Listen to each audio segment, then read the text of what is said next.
Order. I pledge allegiance to the flag of the United States of America, to the republic for which it stands, one nation, under God, indivisible, with liberty and justice for all. The prayer will be offered by the delegate from Howard and Montgomery counties. Thank you, Mr. Speaker. Colleagues, as we gather on this beautiful afternoon, we are humbled by the responsibility entrusted to us. We come from different backgrounds and beliefs, yet we share a common goal to serve the people of Maryland.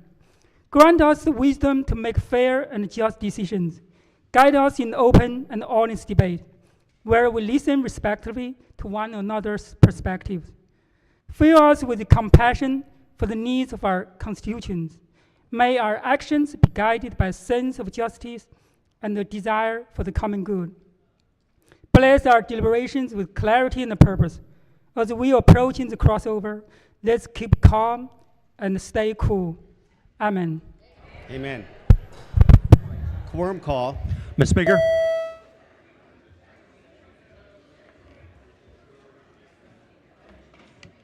Has everyone recorded their presence?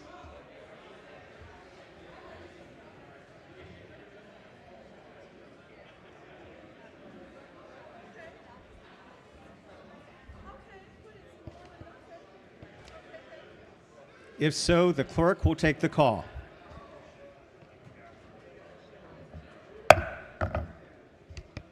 There being 127 members present, the House is now in session. The clerk will read the journal from the previous day. Annapolis, Maryland, March the 5th, 2024. Recognizing the Deputy Majority Leader. Thank you, Mr. Speaker. Move so much be considered the reading of the journal. So ordered. Petitions, memorials, and other papers.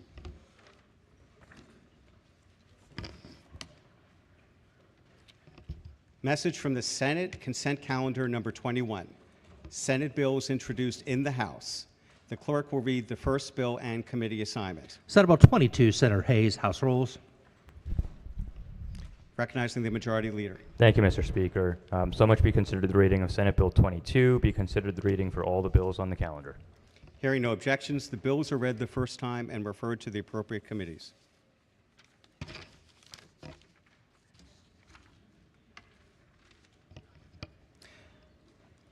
Special order calendar number 46. The clerk will read the bill. House Bill 148, Department of Transportation, Human Trafficking Awareness, Training and Response, See Someone, Save Someone Act. Favor report is amended, adopted. Recognizing the maker of the motion. Thank you, Mr. Speaker. My questions have been answered, and I appreciate the committee's time. Thank you. Are there any additional amendments to the bill or to its title? Hearing none, the bill is ordered printed for third reading. Special order calendar number 39. The clerk will read the bill. House Bill 281, Cooperative Housing Corporations, Condominiums, and Homeowners Associations, Funding of Reserve Accounts. Favor report is amended, adopted. Recognizing the maker of the special order motion. Thank you, Mr. Speaker. I have an amendment at the desk, 883-328/1. Amendment number 1. So much be considered the reading of the amendment. So ordered. This amendment removes HOAs from this bill's application. Move the amendment. The Mr. Speaker? floor leader. Thank you, Mr. Speaker, and I do appreciate the gentleman providing me with the amendments in advance. I would ask the body to reject this amendment. Moving HOAs out of reserve studies is contrary to the purpose of the entire piece of legislation. I'm assuming that the gentleman wanted to remove the HOAs from this piece of legislation because there are some that think that HOAs do not have common areas that need to be maintained and upgraded. That is not the case. In some situations, ladies and gentlemen, HOAs are responsible for their own roadway systems. If we do not accommodate roadway systems being repaired and upgraded, some who live in HOAs with their own private roadway system would not even be able to get to their home. I would suggest, ladies and gentlemen, that you resist this amendment. Thank you, Madam Speaker. Mr. Speaker, Mr. Speaker, Mr. Speaker. Yes. Mi- Good delegate. Thank you, Mr. Speaker. So it took me a minute to get assembled here. This came up faster than I'd expected. So let me give it the good college try as to why I brought the amendment. In the reserve studies, what I remember from the very first bill and some iterations we've had since then is there are examples of condominiums with structural deficiencies. Some of these structural deficiencies, like roof systems, decking systems, exterior windows, and sliding doors, become exceedingly expensive, especially if these become deferred maintenance items. So the reserve studies are twofold. One, is this condominium association doing what they need to do to represent the interests of the members, the owners of the property? And number two, if they're doing that, is there enough money in the reserve account to pay for these repairs? The floor leader is correct that I'm trying to remove the HOAs from the application because I can't think of many structures in an HOA that would demand heavy uses of reserve dollars. And so if we're going to have a bill that further has conversations about reserve accounts, how they're funded, I believe at some point we need to bifurcate out homeowners associations from the larger and more interesting conversation. You know, one of those was a property in Ocean City. It was a very expensive project to repair. Obviously, the condominium association did not have the money to pay for those dollars, and there we are as a legislature having to respond to a major issue. I'm sure there are others, frankly, through the state. But just let me close by saying, Mr. Speaker, that the amendments here, through the concept of where in an HOA are there heavy uses for these reserve dollars, I don't believe they're there, and I do believe we need to stay focused on the attention where monies should be reserved, and that these studies do have a more relevant application. Finally, I have heard from many HOAs that have concerns with the reserve studies. I happen to live in an HOA where, let me just say, that there are not structures and major improvements that will ever be seen in my lifetime of being there.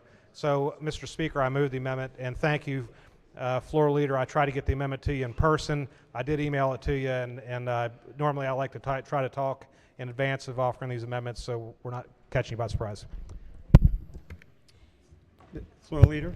And again, thank you, Mr. Speaker. And again, I want to thank the gentleman for giving these amendments to me via email earlier. Ladies and gentlemen, as I indicated earlier, please resist this amendment. Thank you, Mr. Speaker. On the amendment, all those in favor say aye. Opposed, no. The noes have it. Roll call. The clerk will call will take the roll. Mr. Speaker, Has everyone recorded their vote? Does anyone wish to change their vote? The clerk will take the call. There being 95 votes in opposition, in the negative, the amendment fails. Are there any additional amendments to the bill or to its title? Hearing none, the bill is ordered printed for third reading. Special Order Calendar 37. The clerk will read the bill. House Bill 346, Criminal Law, Controlled Dangerous Substances and Firearms, Favor Report adopted. Recognizing the maker of the special motion. Thank you, Mr. Speaker. Would the floor leader rise for a question, please? Certainly. Good evening. Good evening. I'm moving this trash So can. I think there are some good things that you've done in this bill with regards to stolen firearms. But is it a misdemeanor or a felony to steal a firearm? It remains dependent upon the value of the firearm because under current Maryland law, whether theft of an item is a misdemeanor or felony depends upon the value. However, this bill does include 4 upgrades of misdemeanors to felonies for various firearm offenses where someone has attempted or someone has procured a firearm by skipping our background check and other regulations, or if they've attempted to acquire an anonymous gun where the serial number has been scratched out, or it's a ghost gun where there's never been one in the first place. The one most relevant to you would be that we are moving from misdemeanor to felony the possession of a stolen firearm. So, if you were in fact caught with a stolen firearm and it could be proved that you stole it, there would in fact be two separate crimes charged. One could be theft of the firearm, misdemeanor or felony, depending on the value, and then the possession of the stolen firearm itself would be a felony.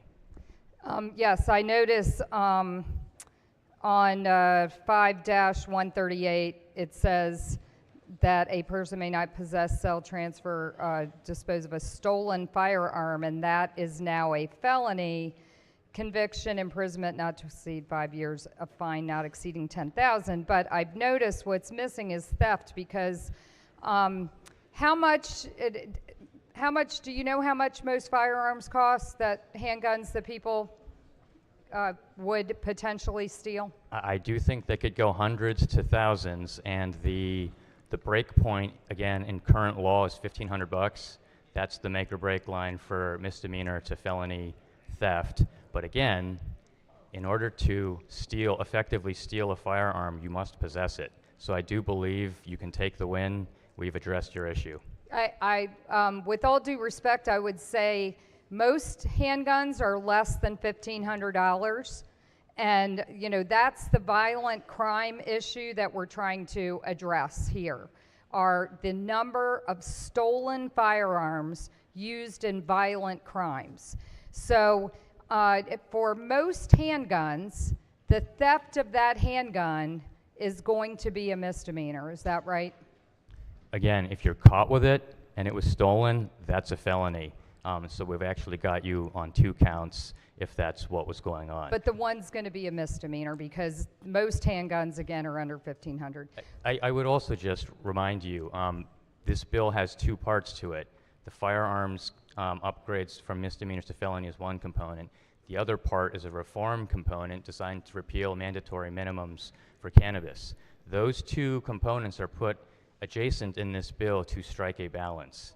There are 4 felony upgrades in here, and I do believe we're throwing this thing out of balance by trying to add another felony at the last second. So I would urge you to resist the amendment. Well, I haven't introduced it yet, so thank you so much. Fair enough. You don't have to. Let's stop here. Mr. Speaker, I have an amendment at the desk. Amendment 613620/1. Amendment number 1. Move so much be considered the reading of the amendment. So ordered. Thank you so much. This is a simple amendment that I will tell you we bring to this House floor year after year after year. Our good friend Wendell Beitzel from Western Maryland sat in the back probably 12 years ago, found this loophole in the law. And stealing a gun is usually a misdemeanor because most handguns are under $1,500. So when I go home to my district and I tell people, we talk about violent crime, gun crime, and I'll say, did you know stealing a gun is usually a misdemeanor? And they cannot believe it. They say if this legislature is serious about gun crime and getting stolen guns off the streets, they would make actually stealing it a felony. So while I will note that in this bill, possessing a stolen gun is a felony, but stealing the gun isn't. That's crazy. So this amendment very simply says, if you steal a gun that's worth less than any amount, that's any amount, you will be charged with a felony. So this common sense amendment I can't believe we're even debating it 12 years after, this loophole was discovered. So I would urge the body to vote green on this and bring more sanity into the stolen gun problem in Maryland. Thank you. Floor leader. Thank you, Mr. Speaker. So I'll be very brief. The committee spent a lot of time on this bill over a number of years, and again, we struck a balance. The Senate took a look at it. We had 3 misdemeanor to felony upgrades. The Senate added a 4th, and the bill is now back before us. Both sides of this bill are dissatisfied with some piece of it. So again, I think we struck a balance, and I really don't like the idea of tacking on a last-minute fifth felony to throw that balance off. I do believe the minority party was heard and had its input put into this bill. If we get this thing off the ground and passed into law, possessing a stolen firearm will be a felony in Maryland, and those who are caught with that will be facing a felony. So again, that's democracy in action. You've been heard. I really, truly believe we have addressed your issue. And for the legal nerds here, there is a slight distinction between how the possession of a stolen firearm statute is constructed and how theft is constructed. For possession of a stolen firearm felony to kick in as we're creating it, there's a mens rea requirement. You had to know or reasonably know that the firearm you have is stolen, and that's where you would a felony possession would kick in. Theft, you could steal someone's purse and not be intending to steal a firearm, but there happened to be one in there. It's a different mens rea. Again, two separate crimes, different elements. They're charged differently, but we've decided that if you're caught with a stolen firearm and you knew or should have known that it was stolen, that's a felony.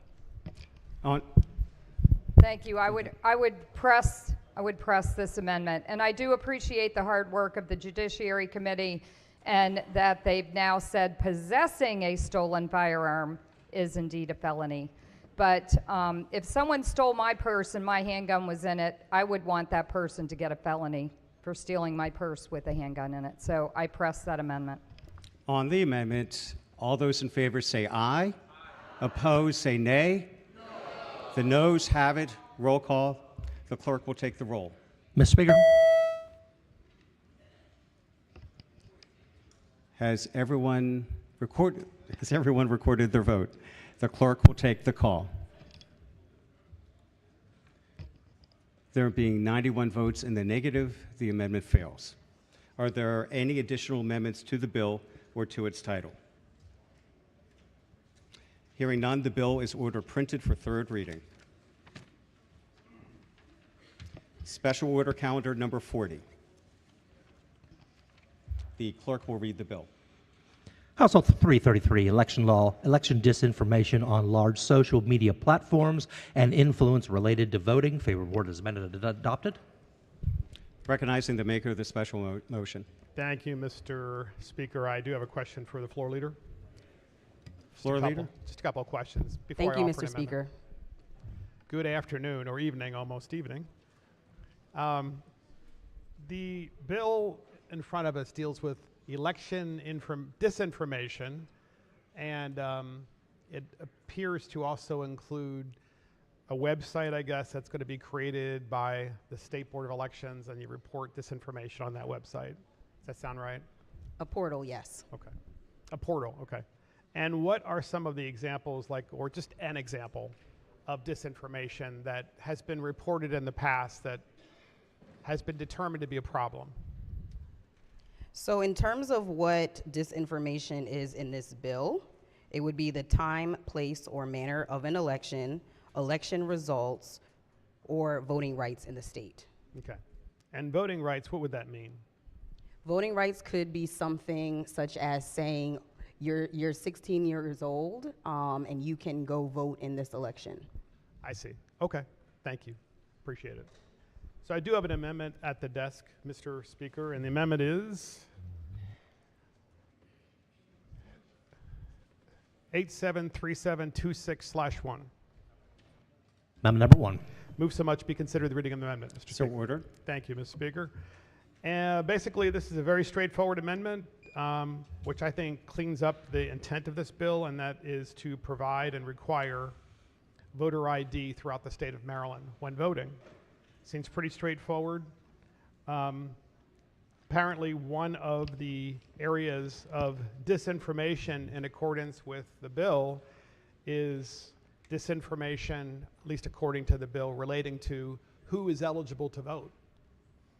And I think that's an important concept because I actually do believe, and I'll certainly speak on the right side of the aisle and say, there's always a concern of constituents on the right side of the aisle that people are voting that aren't eligible to vote, namely people that are not American citizens. That's just a belief, okay? And I suspect, and I'll let certainly the floor leader speak to this, but perhaps on the left, the concerns are that someone's going to send out some sort of leaflet and say that this is not the day of the election is some other day. I mean, that's the concerns, at least it appears that the bill is trying to address on the left.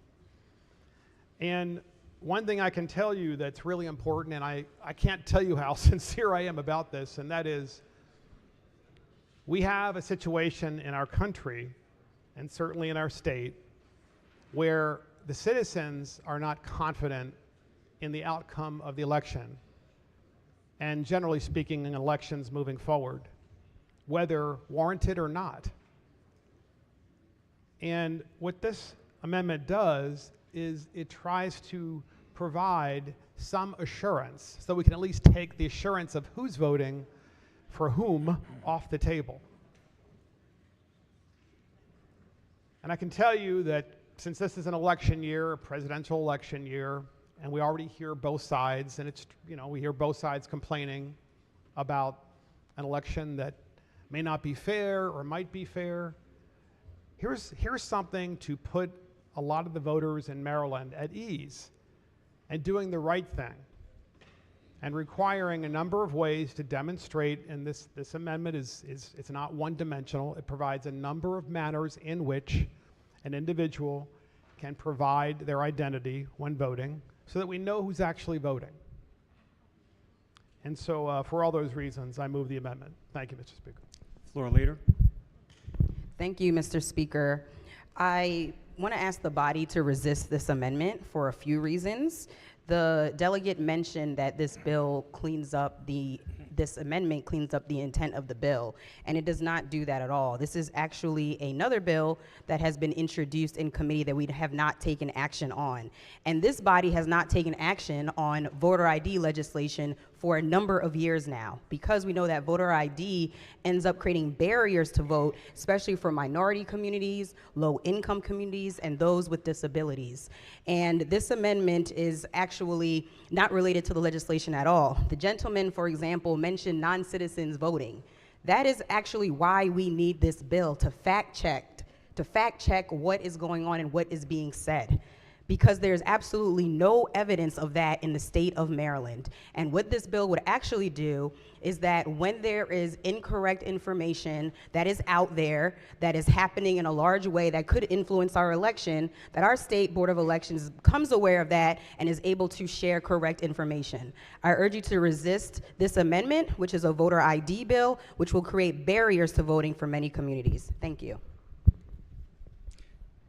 Gentleman from Southern Maryland. Thank you, Mr. Speaker.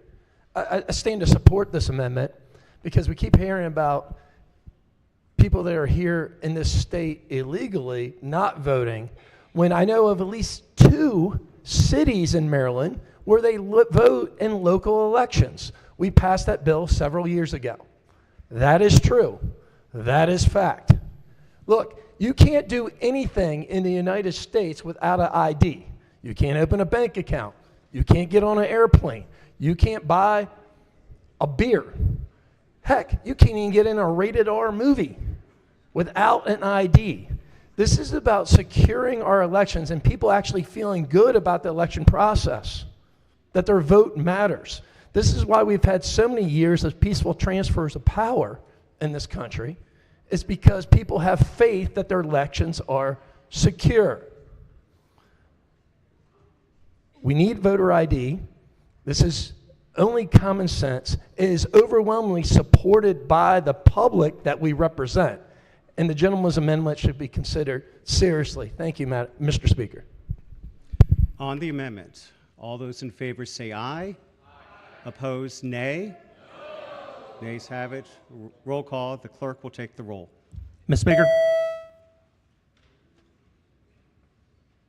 Has everyone had a chance to record their vote? The clerk will take the call. There being 93 votes in opposition, the amendment fails. Are there any additional amendments to the bill or to its title? Hearing none, the bill is ordered printed for third reading. Special Order Calendar Number 41, the clerk will read the bill.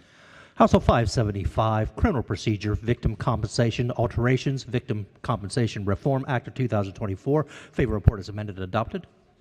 Recognizing the maker of the motion. Thank you, Mr. Speaker. I had an opportunity to speak with the chair of the committee, and all my questions have been answered. Are there any amendments to the bill or to its title? Hearing none, the bill is ordered printed for third reading. Special Order Calendar number 42. The clerk will read the bill. House Bill 693, Renters' Rights and Stabilization Act of 2024. Favor report as amended adopted. Recognizing the maker of the motion. Thank you, Mr. Speaker. I have an amendment at the desk. It is 743925/1. Amendment number 1. Move so much be considered the reading of the amendment. So ordered. Thank you, Mr. Speaker. Earlier today, we had a little bit of a conversation about the recoverability, recoupment, whatever phrase you want to use, of this elevated fee that exists. That exists in the bill. And so just so everyone knows or understands or cares what we're voting on, what the committee has done with the bill was proposed by the administration. It has been for many years an $8 fee. Now, I don't want you to get confused and say you can file an eviction proceeding for just $8. $8 is one element of the court costs and fees that goes into the filing of this process. There are other fees and costs that the district court imposes for the filing of virtually any type of civil action that you pay, but there is I don't want to use the word special, but there is a particular $8 fee in current law to file a civil residential eviction proceeding. The committee is now increasing that fee by over 1,000% to $83 on top of the other fees and charges that the district court imposes for the filing of various civil actions. And they will not allow you under the bill, as the landlord, to recoup or recover the fee as damages, essentially, as part of the judgment that you may obtain against the tenant. Now, I want to make clear what we're talking about. Tenants are good people. They're people. So are landlords, for the most part. Even if they're corporate landlords, they are comprised of people who invested in building homes, multifamily housing, whatever, to provide one of the most essential things that we need as human beings: housing, shelter, home, a sense of place, a sense of safety, security. People invest in this in America. And so in virtually every other field, when you have a contract, and that's what a lease is, it's a contract. And these tenants as adults, they enter into a contract, and in virtually any other field in the contract, one party can say, hey, if you break the contract and I have to sue you to enforce my remedies, this is what's elevated us from the cavemen till now, is the ability to pursue our disputes and our financial disputes through paper. I'm an attorney, you all know that, many of you are attorneys. We deal in paper. We don't come in, the tenant needs kicked out, nobody shows up with a baseball bat, get out. Nobody comes at them with a gun, nobody threatens them, nobody comes in and harms them. We just deal in paper. We file pieces of paper, and ultimately it results in an eviction and potentially a judgment against them. What this bill has done, that no other state, 50 states in the country, we will be the first and the only that has rendered filing fees unrecoverable in an eviction action. Unrecoverable. So I have a lease that exists, and the chair of the committee and I had a colloquy about that earlier. I have a lease that exists that says I can recover my costs and my fees. I have certainly not reviewed many residential lease agreements, but I would bet you my bottom dollar the vast majority of them have that clause, because the vast majority of any type of lease contracts, commercial contracts, I hope none of you have a contract for your credit card. If you don't pay your credit card company and they sue you, they come and they include in the judgment your fees that is involved in them pursuing collections against you for any type of debt. That's what it is when you don't pay your rent. It's a debt. It's a debt. Like any other debt, you didn't pay your rent. Maybe you were evicted because you misused the premises. Maybe you were evicted because you were using the premises for improper purposes, for illegal purposes of whatever nature. And you were evicted because of that. And now the landlord sues you, they have this additional fee, and they cannot recoup it under their contract. The fee increases that are involved in this bill are going to most certainly increase costs. They're going to increase costs because landlords, by and large, aren't stupid. And so what they'll do is they adjust to this law is they'll come in and say, hey, here's how we go now. I'm just going to raise the rent, or up front, I'm going to raise the security deposit, or I'm going to say there's a non-refundable $75 fee to conduct an inspection of the premises, or a $100 fee. I only refund it to you if you complete the lease term correctly and you end the lease, we're all on good terms, then I refund the money. If you don't, i.e. I had to evict you or you absconded without paying, I get to keep your money. They'll get their money back. They'll get their money back, particularly large folks with large apartment complexes where that extra money is going to amount to thousands and thousands of dollars every year. They'll figure out a way. They'll get their money back.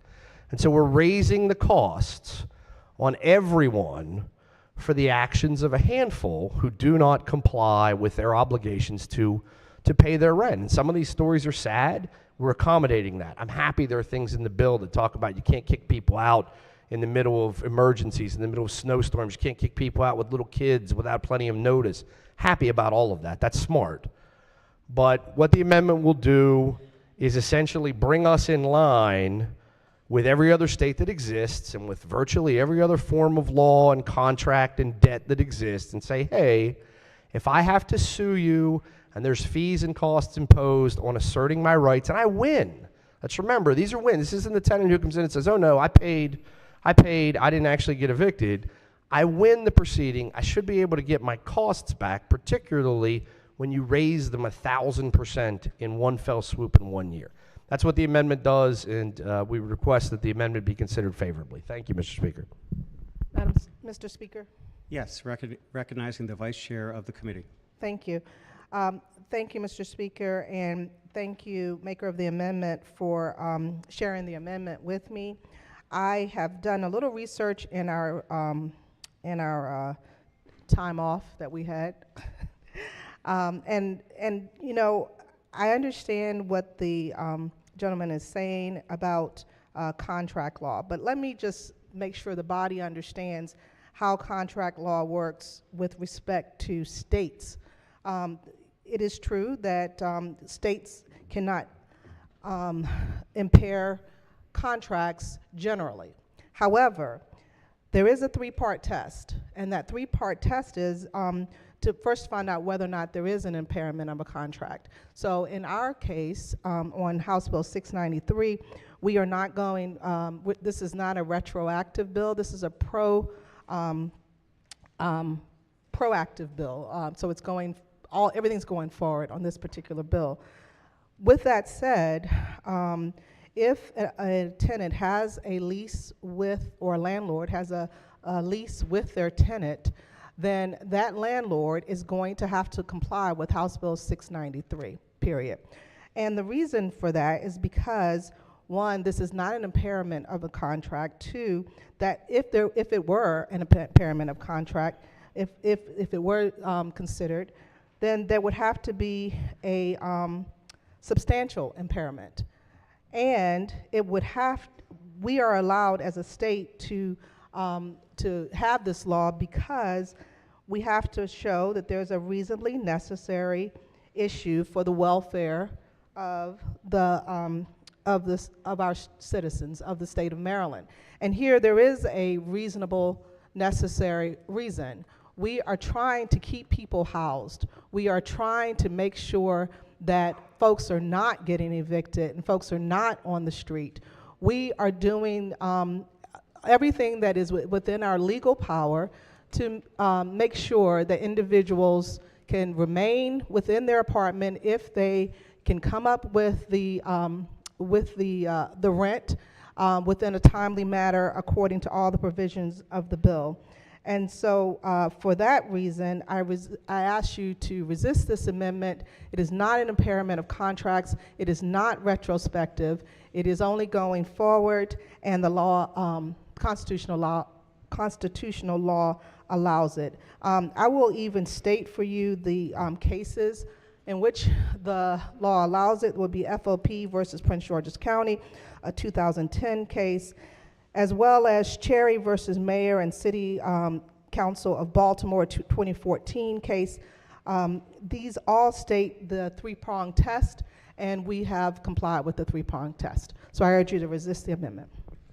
Minority Leader. Thank you, Mr. Speaker. And if the floor leader would simply confirm that, when I spoke with our wonderful colleague from Baltimore City early, I wasn't quite sure. The bill only applies prospectively, not retroactively. But once the bill goes into effect, the filings for eviction may be under contracts, leases that existed prior to the bill, and may have provisions within the bill that says I can recoup my fees and litigation costs involved in evicting you or taking an adverse action. So under that analysis, would you say that someone who signed a lease, for example, in 2023, and then they're evicted after this bill would become effective, their lease says, landlord, you can recoup all of your costs and fees involved in the proceeding, would they be able to do that? Vice Chair. Chairman. Thank you, Mr. Speaker. So in our conversations and in our research, we believe that if you had the contract that happened prior to the bill becoming law, then they would be able to continue to work under that contract.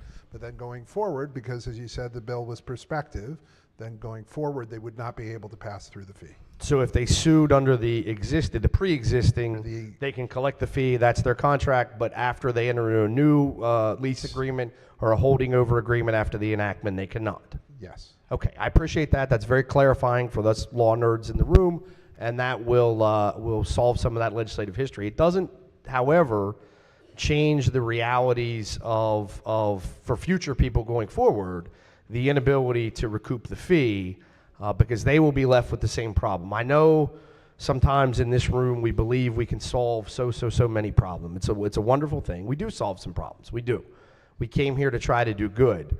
But sometimes in the world in which we live, as I've suggested, I think what the effect of this is going to be is landlords, particularly the large landlords who house many of our constituents in many communities, are going to have to take the perspective of, I have to find another way to socialize my costs for the percentage of renters who ultimately will be evicted. I have to spread that cost across the entirety of my renter class. I would assume 85, 90, 95, 99% of whom never really have a real problem, never have an eviction proceeding filed against them because they're doing their best, they're paying their rent, they're not causing any problems. That's what the contract's there for.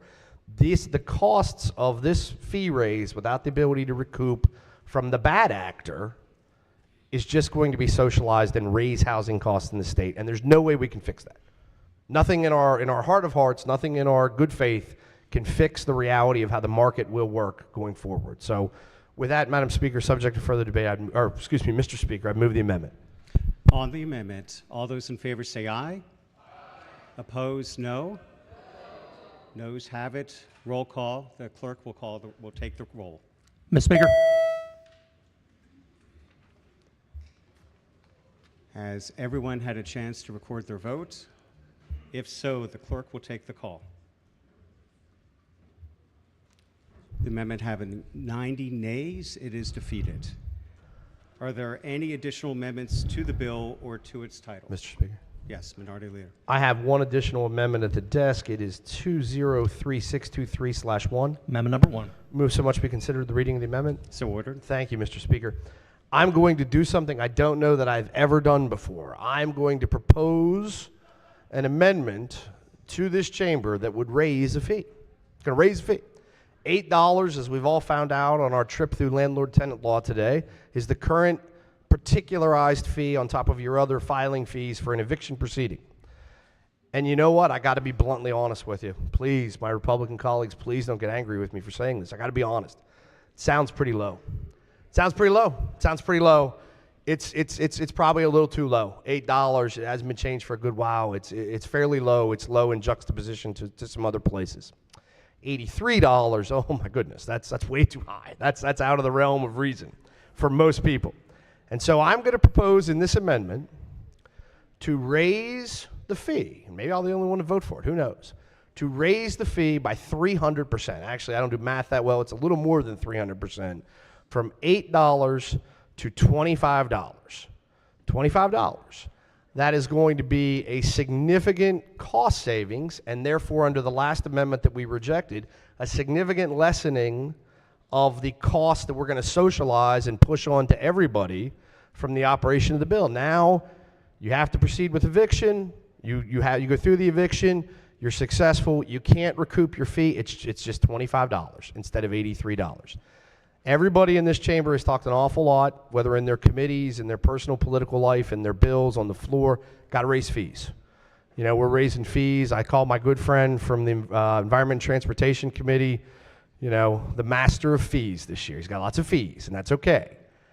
This is an honest attempt to say, hey, let's find a middle ground on some fees, and I'll agree that $8 seems low, and I would suggest that if you went to people and said, I'm increasing your cost of doing business 300% in 1 year, or an element of doing business, everyone would say, gee, that's pretty significant. 300% increase in the eviction fee, not 1,000. And with that, Mr. Speaker, we would request consideration of the amendment. Mr. Speaker. Floor leader. Thank you, Mr. Speaker. I really appreciate the young man moving towards the left, but he's crossing a double yellow line at this point.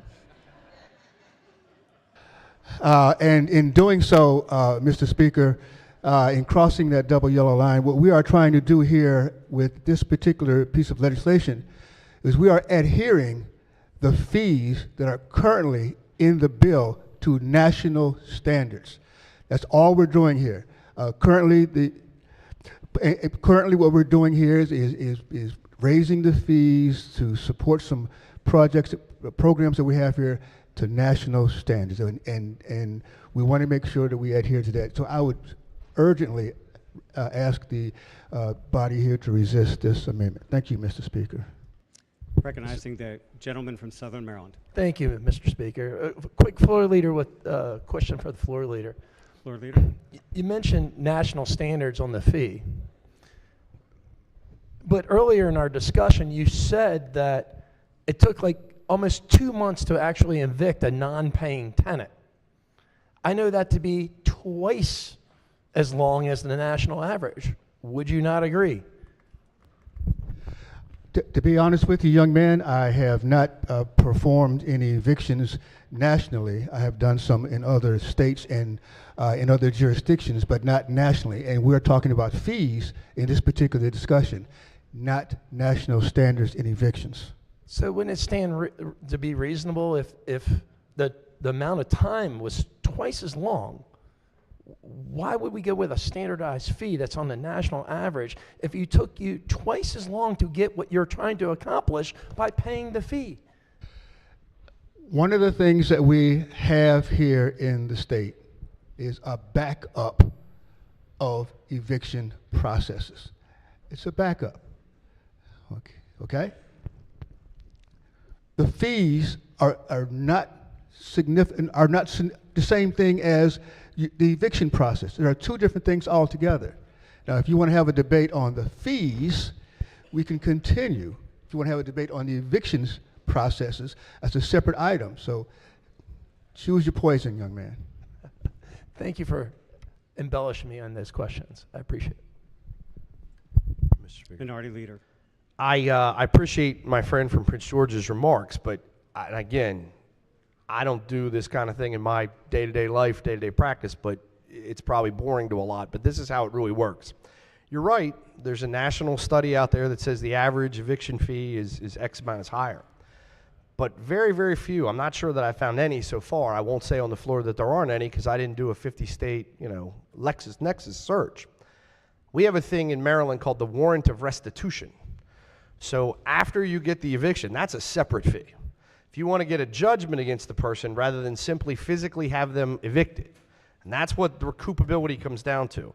If the person is simply evicted because they refuse to pay, or they're a bad tenant, or they're damaging the property, or they're having loud parties and destroying the peace and comfort of the rest of your apartment complex, and you're not going to get any money from them, you don't worry about the recoupability of the $83 fee because there's nothing to recoup.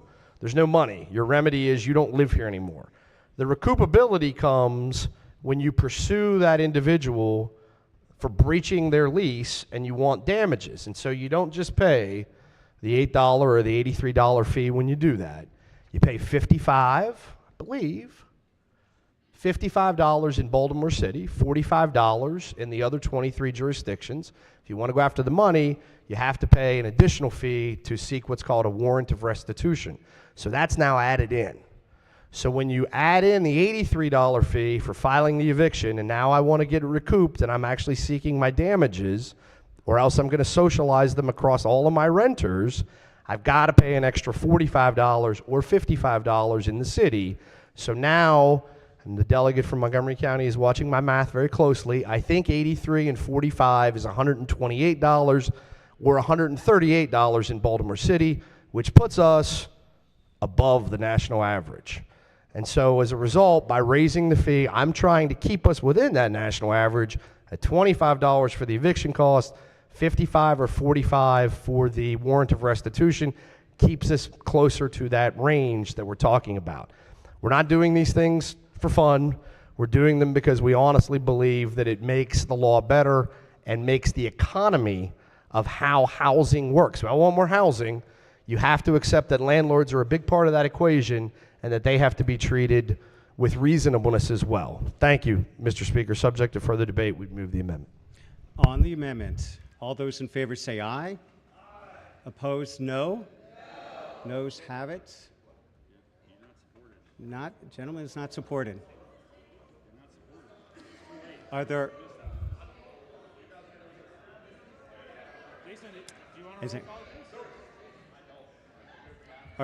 Are there any additional amendments to the bill or to its title? Hearing none, the bill is no, ordered. Mr. Speaker. Sorry, I have an amendment at the desk. Okay, gentlelady from Carroll County. Thank you, Mr. Speaker. I have an amendment at the desk, amendment number 993524-1. Amendment number 1. Move so much, I'm sorry. Thank you, Mr. Speaker. So this amendment basically, on page 12 of the bill, this is addressing the offer that a tenant may make to purchase the property. And in that page, it states the tenant needs to make a good faith offer. And that, to me, is a very ambiguous term. And what this amendment will do would, they would have to deliver an offer to the owner with a full pre-approval from an underwritten mortgage loan for the property. This is important because in real estate and lending, it's very easy to get a pre-approval with just a real quick credit check, but that does not involve the full underwriting process. And I think that it is important to have a fully underwritten letter of approval provided with the offer to the owner of the seller of the property. And it takes, on average, about 1 to 2 weeks to get a full underwritten loan. It's a much stronger, it makes the offer much stronger, and it gives some reliability to the fact that the purchaser, the tenant, can qualify to purchase the property. And so I think that that is, certainly within the 30-day window. I think it's certainly reasonable, and I think that clarifies the good faith offer. So that is my amendment, and I hope that it is accepted as a friendly amendment. Thank you, Mr. Speaker. Floor leader. Thank you, Mr. Speaker, and I appreciate the young lady providing me with the language of the amendment. And I also appreciate the young lady pointing directly to how I was going to address her amendment. The young lady suggested and talked about material terms. Material terms, the very next paragraph below the paragraph that she stated, already talks about, my grandfather, specifics and specificity of what takes place in material terms. The amendment is not necessary because it's already identified right here in the law. Please, ladies and gentlemen, in the bill, soon to become law, please reject this amendment, ladies and gentlemen. Mr. Speaker. Maker of the amendment. Thank you, Mr. Speaker. And I appreciate that, but I think that making it very clear is important. When you say material, that's still vague. Good faith and material to me is vague. You know, a full underwritten approval letter includes providing W-2s, pay stubs, tax returns if needed, full credit report, financial statements for proof of funds, knowing that they will have the cash to go to closing. And it just basically spells it out very clearly. And for that reason, I think if it's part of it, I think that it doesn't hurt to add that language so that it's clear to everyone involved. So I press the amendment. Thank you. Mr. Speaker. Floor leader. And one part of this entire process, ladies and gentlemen, is the negotiation of the terms of the purchase. In the negotiation of the terms of the purchase, at that part, it is truly, as indicated in my aforementioned sentence, a negotiation. It'd be very difficult to get a pre-approval letter on something that the terms and conditions are not yet defined. Therefore, the approval letters and the process for getting your loan is after the process in the negotiation periods. Again, ladies and gentlemen, I would ask that you reject this amendment. Gentleman from the Eastern Shore. Thank you, Mr. Speaker. I stand to support the amendment, but I do have a couple questions because I did want to speak out on this part of the bill that related to this right of first refusal to buy. So let's stay on the amendment and ask this question.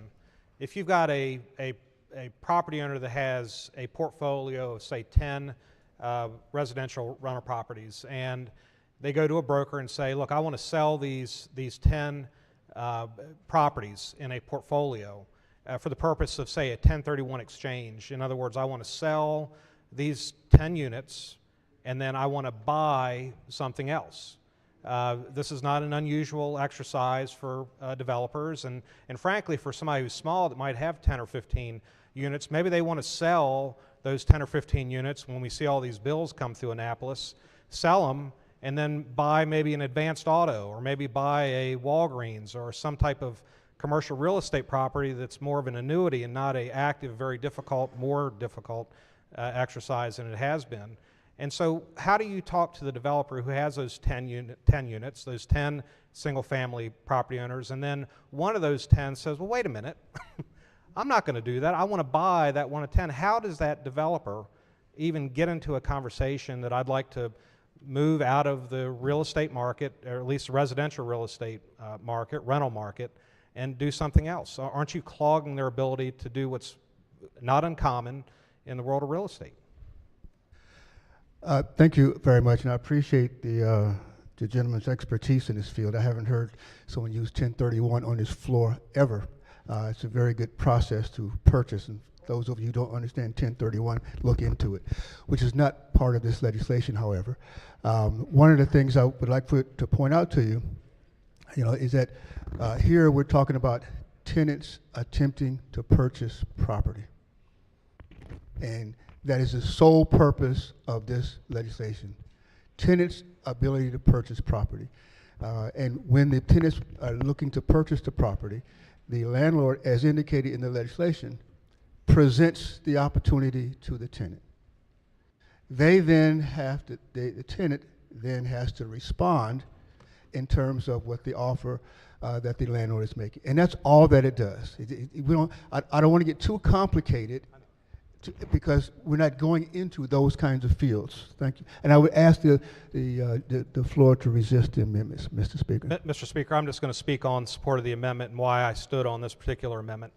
What I'm sharing with you and the body is a usual course of business for a property owner that has a portfolio, not one, maybe not 100, but say 10 or 15, and their family has decided that they want to go to a broker and say to that broker, I want to market my portfolio of 10 units, and in that process of marketing that portfolio has a buyer who wants to buy all 10 of those units. And when the offer comes from somebody to buy that unit, a 1031 exchange is a valuable tool in the arsenal of a family business that needs to move something without a tax liability into another like-kind asset.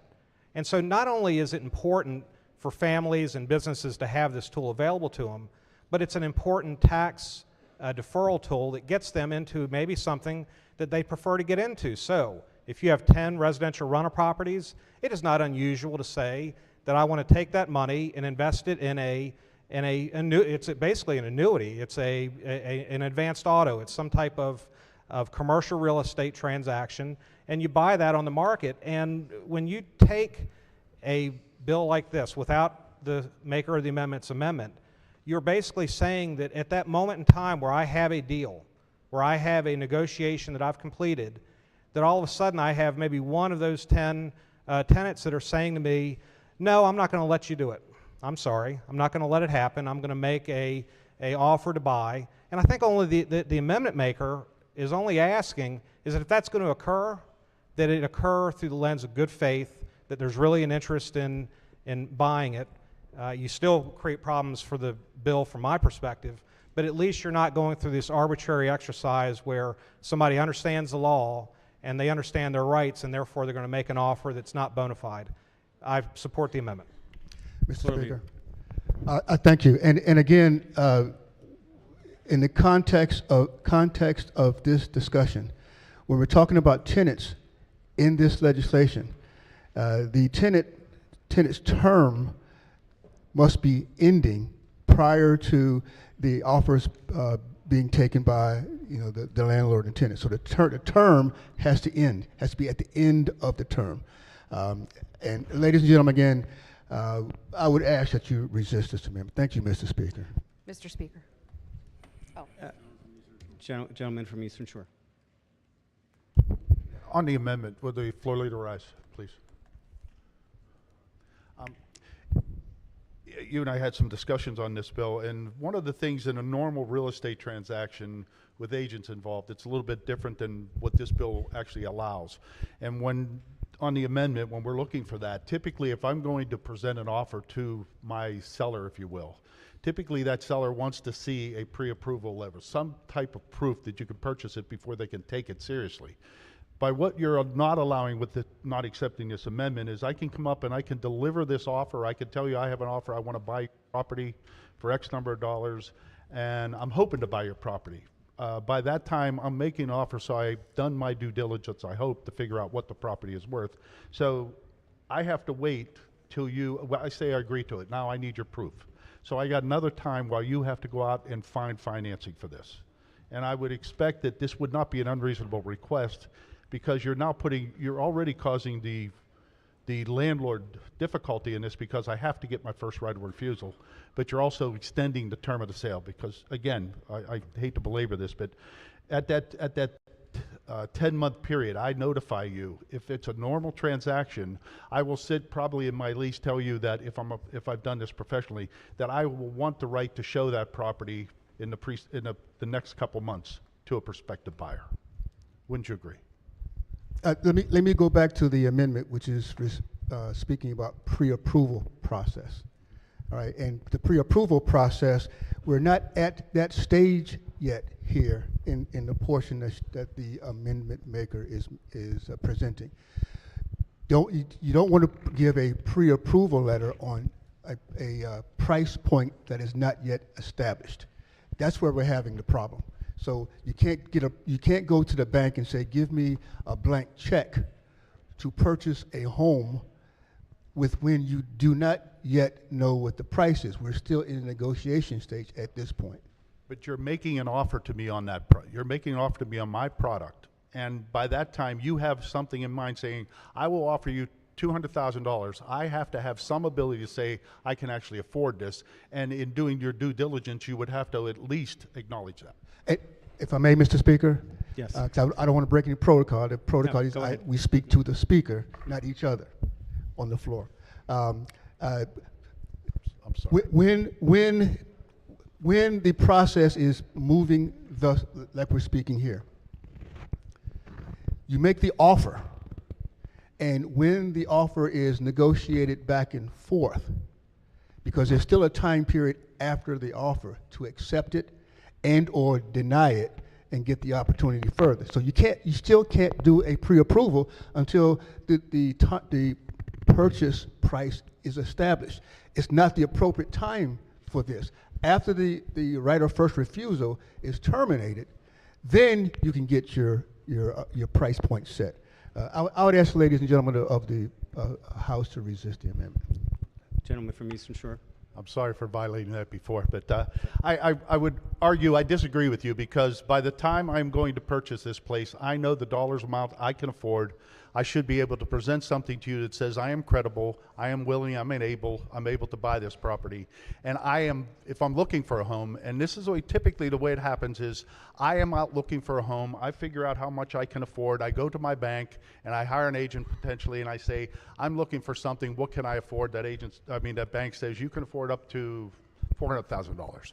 And I get that. He says, give me a pre-approval letter for that, so I can present it with my offer to show that the landlord that I am serious. I'm actually doing my stuff prior to that. And this isn't something that's a surprise, because you knew when you signed a lease at 60 days notice, you may have the opportunity to purchase this place. And you're probably going to determine that beforehand. I push the amendment. Thank you. Mr. Speaker. The maker of the amendment. Thank you, Mr. Speaker. And so back to the original discussion. So when you're making a good faith offer, you would be making a good faith offer with a price, because that is good faith to the seller, to the owner. And having the pre-approval shows the wherewithal that you were able to follow through with your good faith offer. And it is very true that if you have a good faith offer, this could be very beneficial to the tenant, because when the seller, the owner, has the assurance that they are able to purchase the property at the price that is being discussed, they might be able to actually get a lower price, because the seller would know and have full confidence in the fact that he would be able to close on that property. So I see this as a pro-tenant amendment and pro the good faith aspect of this bill. So I press my amendment. On the amendment, all those in favor say aye. Opposed, nay. Noes have it. Roll call. The clerk will take the roll. Ms. Speaker?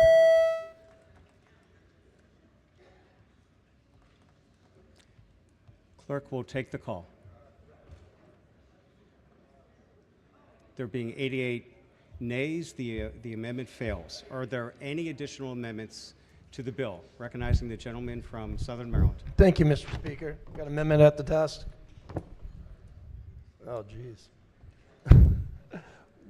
Amendment 143-823/1. Amendment number 1. So my concern overwhelmingly. So much we consider the reading of the amendment. Oh, I'm sorry. I couldn't see the amendment, so I was having all kinds of. So, thank you. So be considered reading of the amendment. Thank you, Mr. Speaker. And I apologize to the body for that. I probably should bring my glasses next time. Overwhelmingly, my concern is for the mom and pop landlords out there. So much of our rural areas, like where I represent in St. Mary's, the mom and pops that have 1, 2, 3, 4, 5 houses make the overwhelming percentage of the rental market out there. And one of the reasons why we're facing a housing shortage and skyrocketing rent is because we've made their lives miserable the last couple of years. And it's a real shame.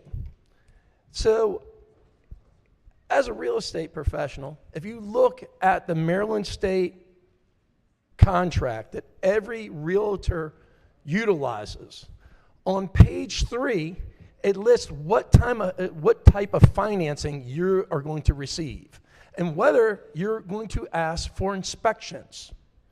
This bill here requires the landlord to offer up inspections and may not put any conditions on financing. We are taking a right that every seller in the state has and putting an exclusion just on landlords. That isn't right. So I would hopefully ask the committee to take this as a friendly amendment.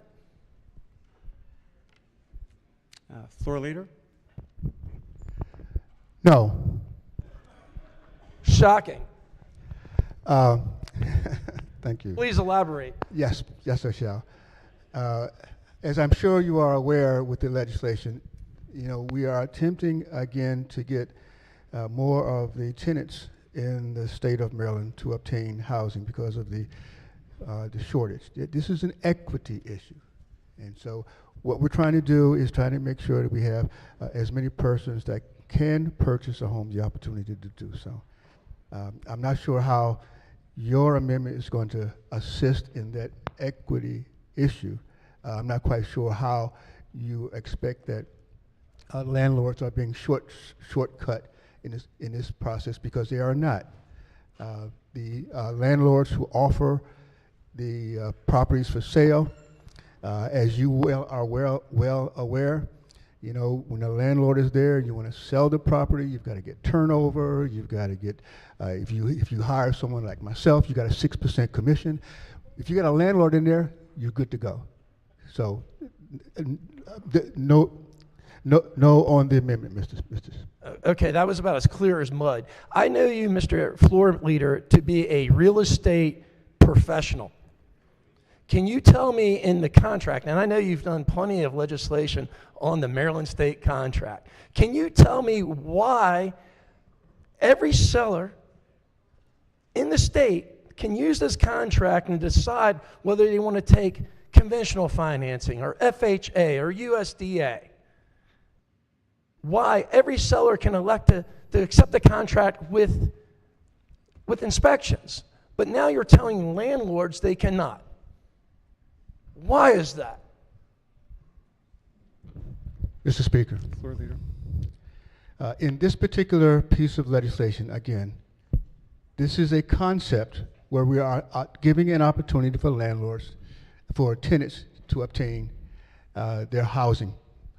The inspection process that the gentleman is speaking about in this particular amendment is not relevant to that particular scenario. I would ask that you reject this amendment. Thank you, Mr. Speaker. Gentleman, the maker of the amendment. Thank you, Mr. Speaker. It is absolutely relevant because it's in the bill. This is your bill. And it's in there that you're taking the right away for sellers to decide the type of financing and whether they're getting home inspections. And the reason why it's in the Maryland state contract, and you know this, Mr. Floor Leader, is because sellers can be hurt if they don't have that information. They make that decision. So as a real estate professional, if you have a cash offer, you're going to take a cash offer, you're going to take, an offer that requires all type of appraisals. Which one are you taking? We all know the decision on that. We know the decision on that. What I'm saying, I can't believe in the year 2024, we're sitting in the Maryland General Assembly arguing over a bill that requires your tenant's permission to sell your home. Thomas Jefferson be rolling over in his grave. Mr. Speaker, not belaboring the point anymore, this is a common sense amendment that is afforded to every home seller in this state. I don't know why landlords would be excluded from that. With that, I move the amendment. Thank you, Mr. Speaker. On the amendment, all those in favor say aye. Aye. Opposed, nay. No. Noes have it. Roll call. The clerk will take the roll. Ms. Speaker. Has everyone recorded their vote? If so, the clerk will take the call. With 90 votes in the negative, the amendment fails. Are there any additional amendments? Gentleman from Southern Maryland. Thank you, Mr. Speaker. Amendment at the desk. Amendment 953528/1. Amendment number 1. So be considered reading of the amendment. So ordered. So we just have a vigorous debate on whether to remove the restriction of financing and inspections.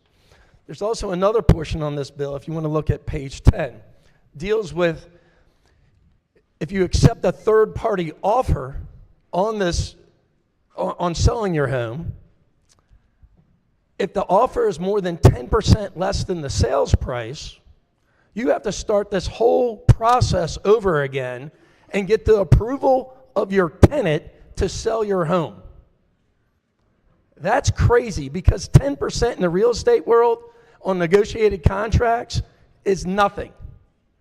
You have a 6% realtor fee, as the floor leader just said. What happens if you get a sales price of $300,000 for a house and from your tenant and a third party $300,000, but they require you to pay 3.5% closing costs?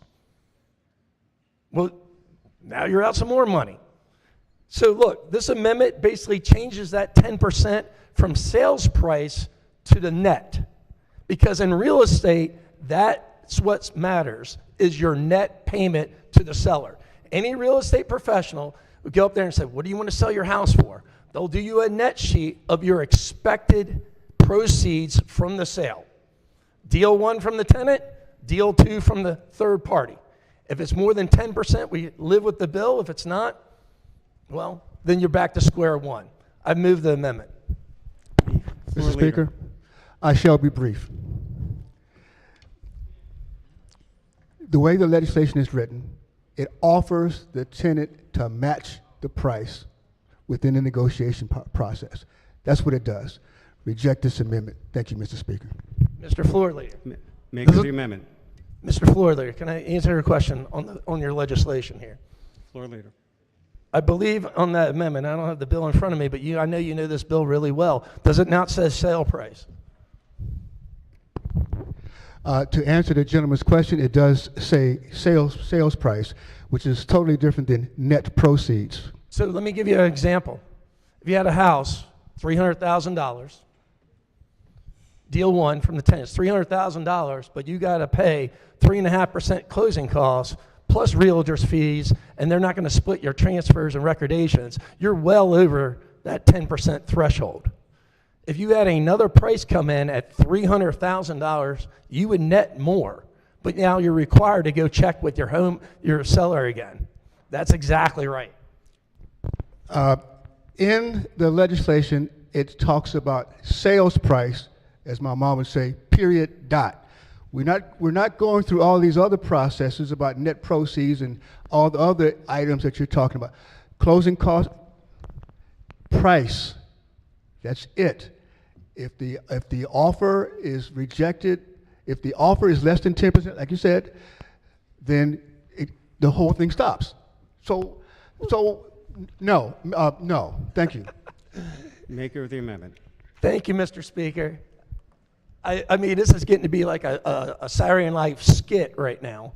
Because, I mean, when you talk about sales price on a home, there's a lot of different factors. You have transfers and recordation. You have realtor's fees. You have loan costs. You have repair costs. There is a whole slew of how much you would actually net. And when you're comparing one deal to the next, you have to look at the net proceeds. Nobody even looks at the sales price because guess what? You never get it. This makes so much sense on a piece of legislation that I tell you, we're not really thrilled about. And I guarantee you when people in the public find out about it, they weren't going to be as thrilled about it either. So with that, I'll move the amendment, Mr. Speaker. Thank you for indulging me. On the amendment, all those in favor say aye. Opposed, no. Noes have it. Roll call. The clerk will take the roll. Mr. Speaker. Has everyone recorded their votes? If so, the clerk will take the call. There being 88 votes in the negative, the amendment fails. Are there any additional amendments to the bill or to its title? Gentleman from Eastern Shore. Thank you, Mr. Speaker. I have an amendment at the desk, 653-1221/1. Amendment number 1. Move so much be considered reading the amendment. So ordered. Mr. Floor Leader, I hate to do this to you. I know you've been up and you're getting tired. I just have a different tact on this, and maybe you can help me through this. I do this for a living. I sell these homes for a living. I lease homes. I rent homes. If I have a lease with a tenant of mine, and that period comes up, I notify them, and they want to buy it. Can you walk me through what happens from that moment on? They said they want to purchase it. Certainly. And I want to point out to you that the document in front of you was a compromise with the Maryland Realtors, of which our dues are paid to, as we discussed earlier. The process is the landlord tells the tenant there's going to be a sale. offers the tenant the opportunity to tell the landlord to match the sale. Okay? Then at that point, it goes back to the landlord. Tenant says, this is what I'm going to pay for this house. The landlord then says, yes or no. Okay? And that's part of the process, the 30-day process and then the 5-day process. That starts. Maker of the amendment. I'm sorry, thank you. It's going to be tough because I forget some of the stuff I want to go through on this, but at that point, we now have a handshake agreement? No. If you look at the bill, it's certified mail and all of those things. So it's documented that we now have an agreement of sale in principle. In principle. Okay. So so let's say we have that. Okay. Now I come back because now I'm the seller. I said that now I tell you I want your proof of funds. Correct? I misunderstood you. You want what? I want proof of funds. I want to see that you can afford it. This is not the time frame for proof of funds, as I explained earlier to the other amendment.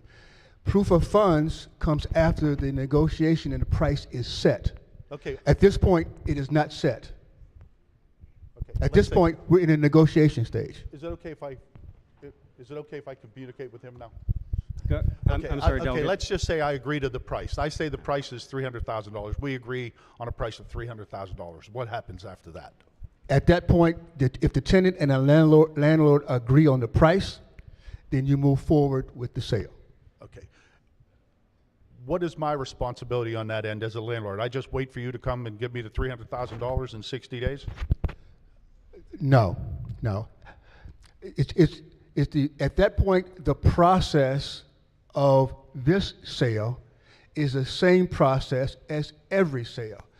Just like if you have a listing, the buyer responds to the listing, says, I agree to it. You write the contract, you set the settlement date, you go to closing. At this point, it's exactly the same thing as a regular sale, a regular closing process. Who writes the contract? The bill is silent on the contract because we're just talking about process of getting price agreement. If I'm the buyer's agent for the tenant, then I could, if I'm the buyer's agent for the tenant, perhaps there's an opportunity to take care of it that way. But the bill is silent on those particular parts because we're trying right now to get the landlord and the tenant to agree to a price. Okay, so you're assuming I have an agent. Is the bill assume that? The bill is silent on that. The bill is silent on that, and I'm sorry I brought it up. Let me tell you what I'm getting at, and I'll tell you where I'm going with my amendment. When I look at that as me, somebody who's sold real estate, and you're somebody, you're just living in a house I own, you maybe be a school teacher, and you think you want to buy it, and I sit down and say, hey, it's yours for $300,000, thanks, let's do the deal. And I say, I'm good with it, you good with it, you're good with it. Okay, so comes time to get the money, you get the money. You've not been advised of any rights because you just don't know the rights, and I don't know where you get to understand those rights as a buyer, if you will. So this bill is allowing me to do that with you.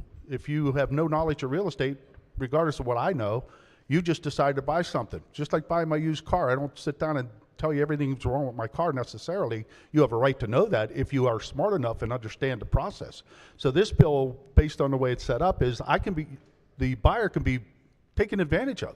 And I might have a legal responsibility in that, but this is not protecting them anyway, just as much as it's not protecting the landlord. What I would suggest that's a perfect bill for next year. Well, I would suggest it's perfect for today because this bill will actually see that.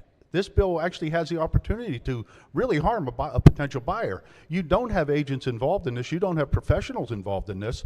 And you don't have people advising me as a poor buyer that you know what, you might want to consider getting that septic test work done because every time you flush that toilet, it works. However, and I think that this opens it up to a whole lot of ambiguity and I think the bill is allowing me to hurt the buyer, and this is they're unsuspecting. My amendment simply is this. Why don't you allow me to have, it's a simple amendment, it just sits back and says that you can have, at any time during this contract, I can present you with a waiver of this, to waive your right to buy this house and save everybody a lot of headache and heartache if you don't have the wherewithal to get through it. On the amendment, Ladies and gentlemen, again, I ask that you resist this amendment. Waiving the right of the tenant is really going above and beyond what was being discussed here. So I would reject this amendment because waiving the right is not where we want to go with, at least in discussion here and providing some. On the amendment, all those in favor say aye. Aye. Opposed say no. No. Noes have it. Roll call. The clerk will take the roll. Mr. Speaker? Has everyone recorded their vote? If so, the clerk will take the call. There being 92 votes in the negative, the amendment fails. Are there any additional amendments to the bill or to its title? Hearing none, the bill is ordered printed for third reading.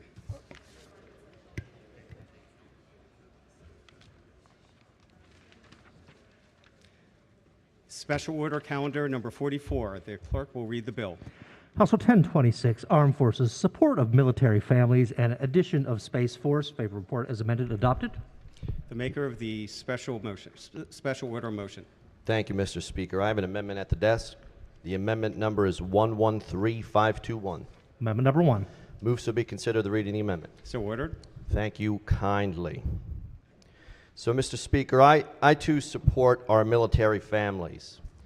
However, if you ask a member of our armed forces, or if you ask their families what support meant, they would most certainly tell you it means more than suspension of consumer contracts.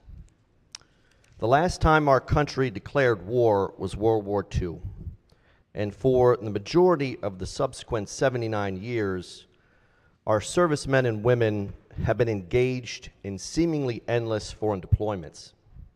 These unconstitutional engagements oftentimes have little to do with the protection of our national security interest, frequently suffer from radical mission creep, and are always paid for with the lives of our service members.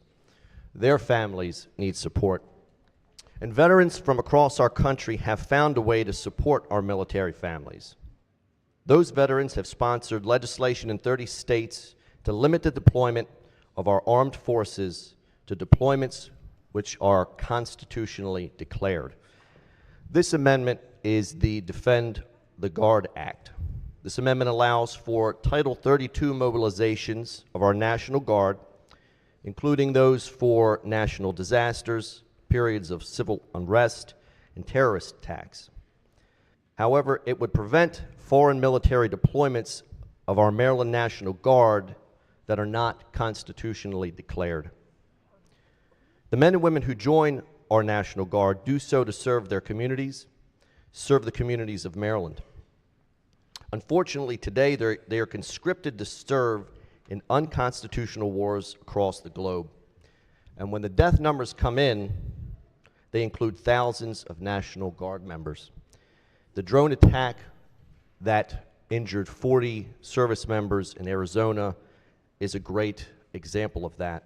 And what Arizona did is they advanced the Defend the Guard Act. Our recent wars paint a grim picture of why this legislation is needed. If you read the stories of the men and women who came, for example, out of Afghanistan, after 20 years of deployment, they said, "What did I do with the last 20 years of my life except watch my brothers and sisters die?" What was their sacrifice for? So I believe we should do as the Constitution tells us to do. I believe we should do what we are bound to do by Article 1, Section 8 of the Constitution. And I know frequently we don't debate foreign policy on this floor, but what we need to remember is, especially with our current engagements overseas, that our National Guardmen, Maryland's National Guard, is going to sacrifice for that. So I would move the amendment, Mr. Speaker. Floor Leader. Thank you, Mr. Speaker. And thank you to the delegate for getting me the amendment as soon as you could. We all care about our military men and women. However, this amendment sounds an awful lot like a bill that was offered this year. And we did get a letter from the Office of the Attorney General, and they stated that because federal law would preempt the state law. Federal law allows deployment of National Guard personnel for active combat domestically or overseas. And for that reason, body, I would ask to reject this amendment. Maker of the amendment. Thank you, Mr. Speaker. I like our Attorney General. I've read the letter. I will say that frequently we get Attorney General opinions which are clearly unconstitutional. Last year, the Attorney General told us, he gave us an opinion that would have, in fact, banned gun rights on every single private property in the state of Maryland, and he was quickly enjoined by a liberal court. So I would point you to the Constitution, which supersedes, not only supersedes both federal and state law, but is something that, as lawmakers, is the first thing we did here on this floor was swear an oath to the Constitution. And with the deployments overseas in so many different places around the world, I think it's more prudent time than ever to think about our service members who serve the state in our National Guard and advance these protections. So I'd ask the body to support our armed force members. On the amendment, everyone in favor say aye. Aye. Opposed, no. No. Noes have it. Clerk will take the roll. Ms. Speaker? Has everyone recorded their vote? If so, the clerk will take the call. 89 votes in the negative, the amendment fails. Are there any additional amendments to the bill or to its title? Hearing none, the bill is ordered printed for third reader.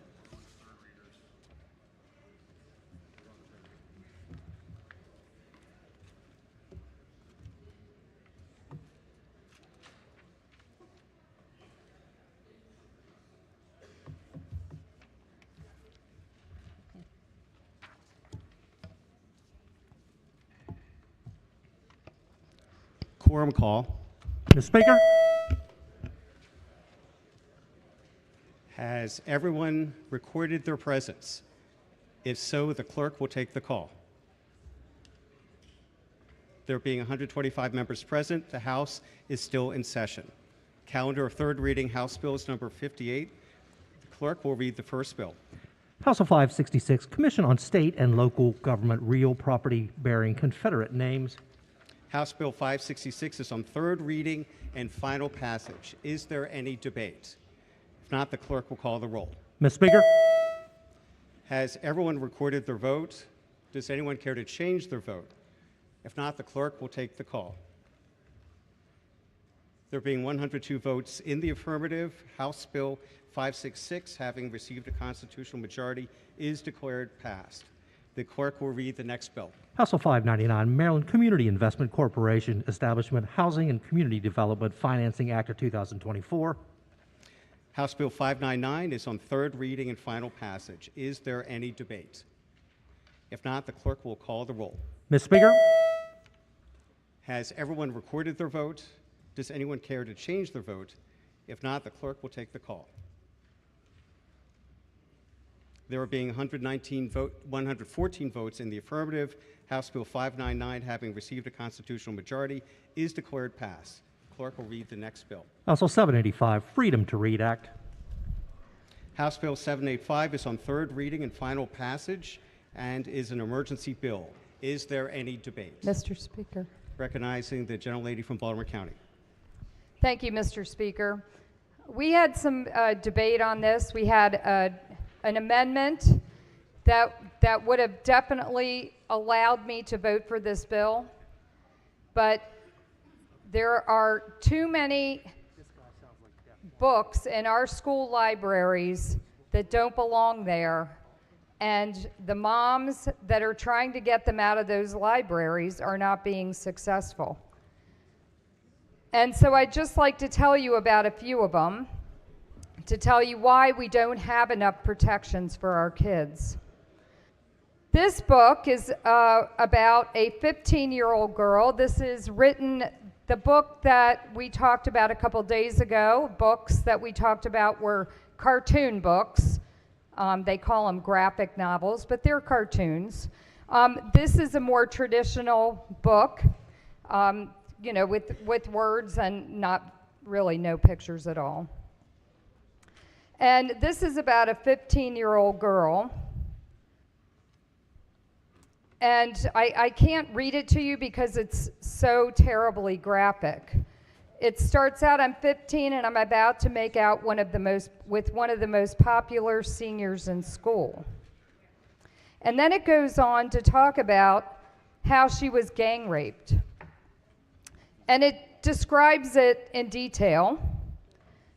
And at the end, it says, the floor is littered with crumpled clothes and a half a dozen used condoms. This same book goes on to talk about a 19-year-old skinny, lazy stoner, loved to F-word all night, was part of my harem for a couple of months, ended up in the hospital for a few days with some kind of infection, asked me to visit her, effed her in the bathroom when she was high on painkillers. Too much doped up to say much, but whatever. There is no literary value in that book. And this is one of many, one of 42 books right now that some people on this floor say are trying to be banned. Is it banning, or is it keeping this material away from the minds, hearts, and eyes of our children? This is another book that the English is horrible, but it is in many of our school and public libraries, that talks about a father raping his daughter. And it is not a negative thing. And the graphic description of these sex acts would shock you.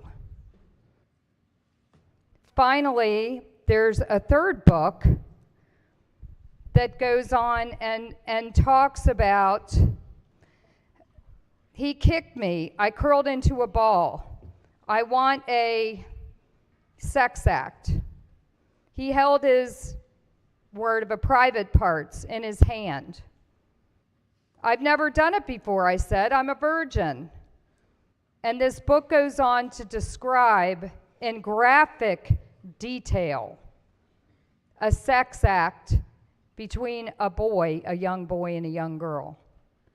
This is so inappropriate that these books are in our school libraries and public libraries where children have access to them. So for this reason, I will be voting against this bill, against these books. You can call it a ban all you want.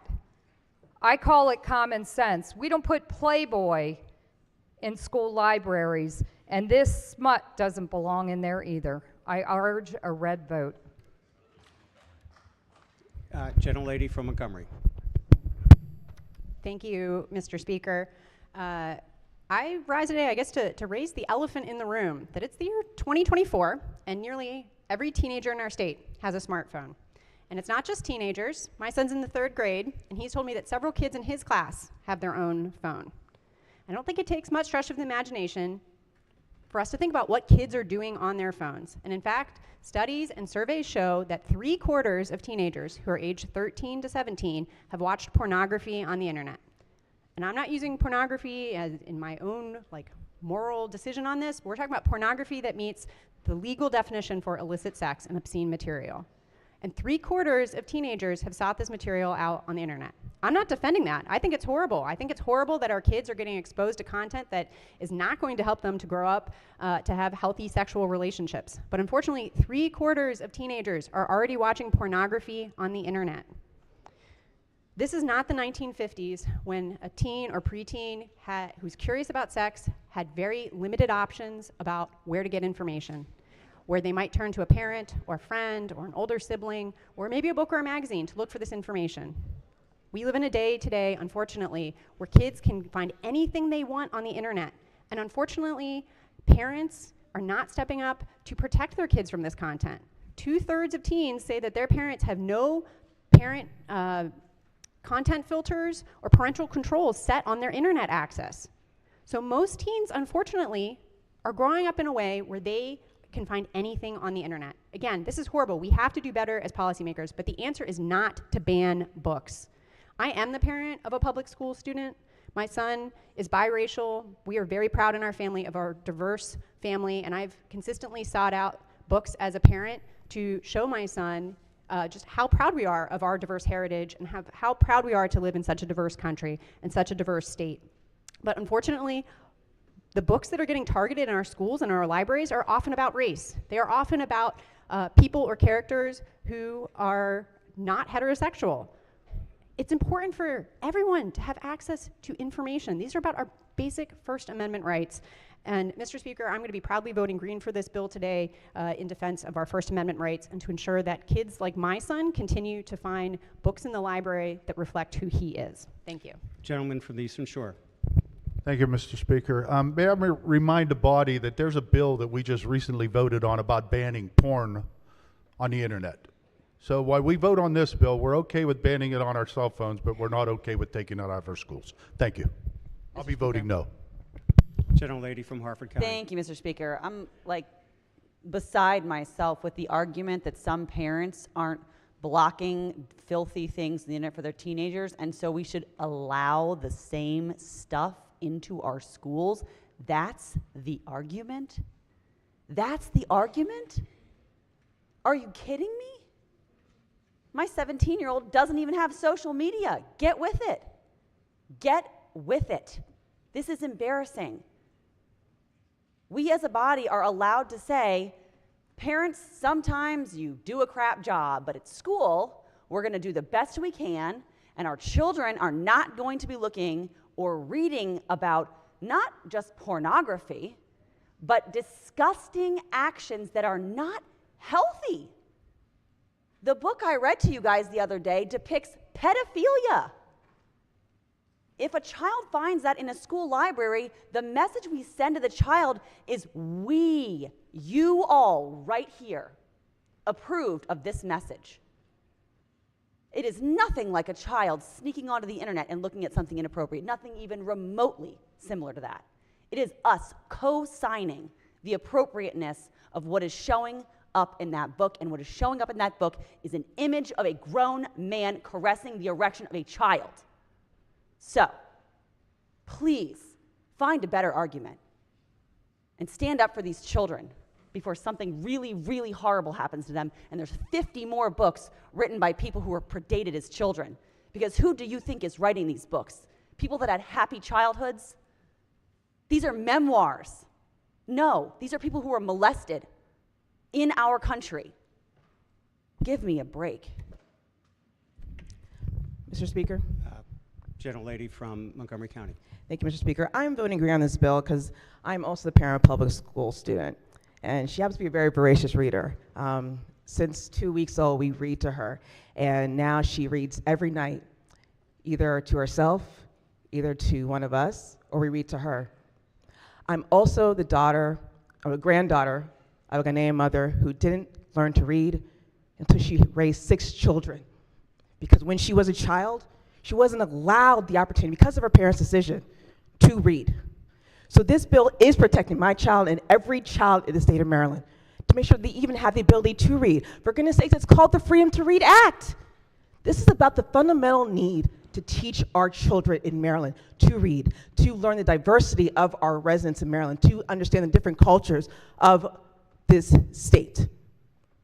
Now, book banning has been issued across the country, and it's for reasons such as supposed inappropriate sexual content, but also about the truth of our racial history. So we're protecting our libraries and our authors that dare have the vision to show us what the truth is for us to follow for our future generations. Now, I regularly review my daughter's books. She's got too many, really. I mean, she's got way too many, and that's a good problem to have.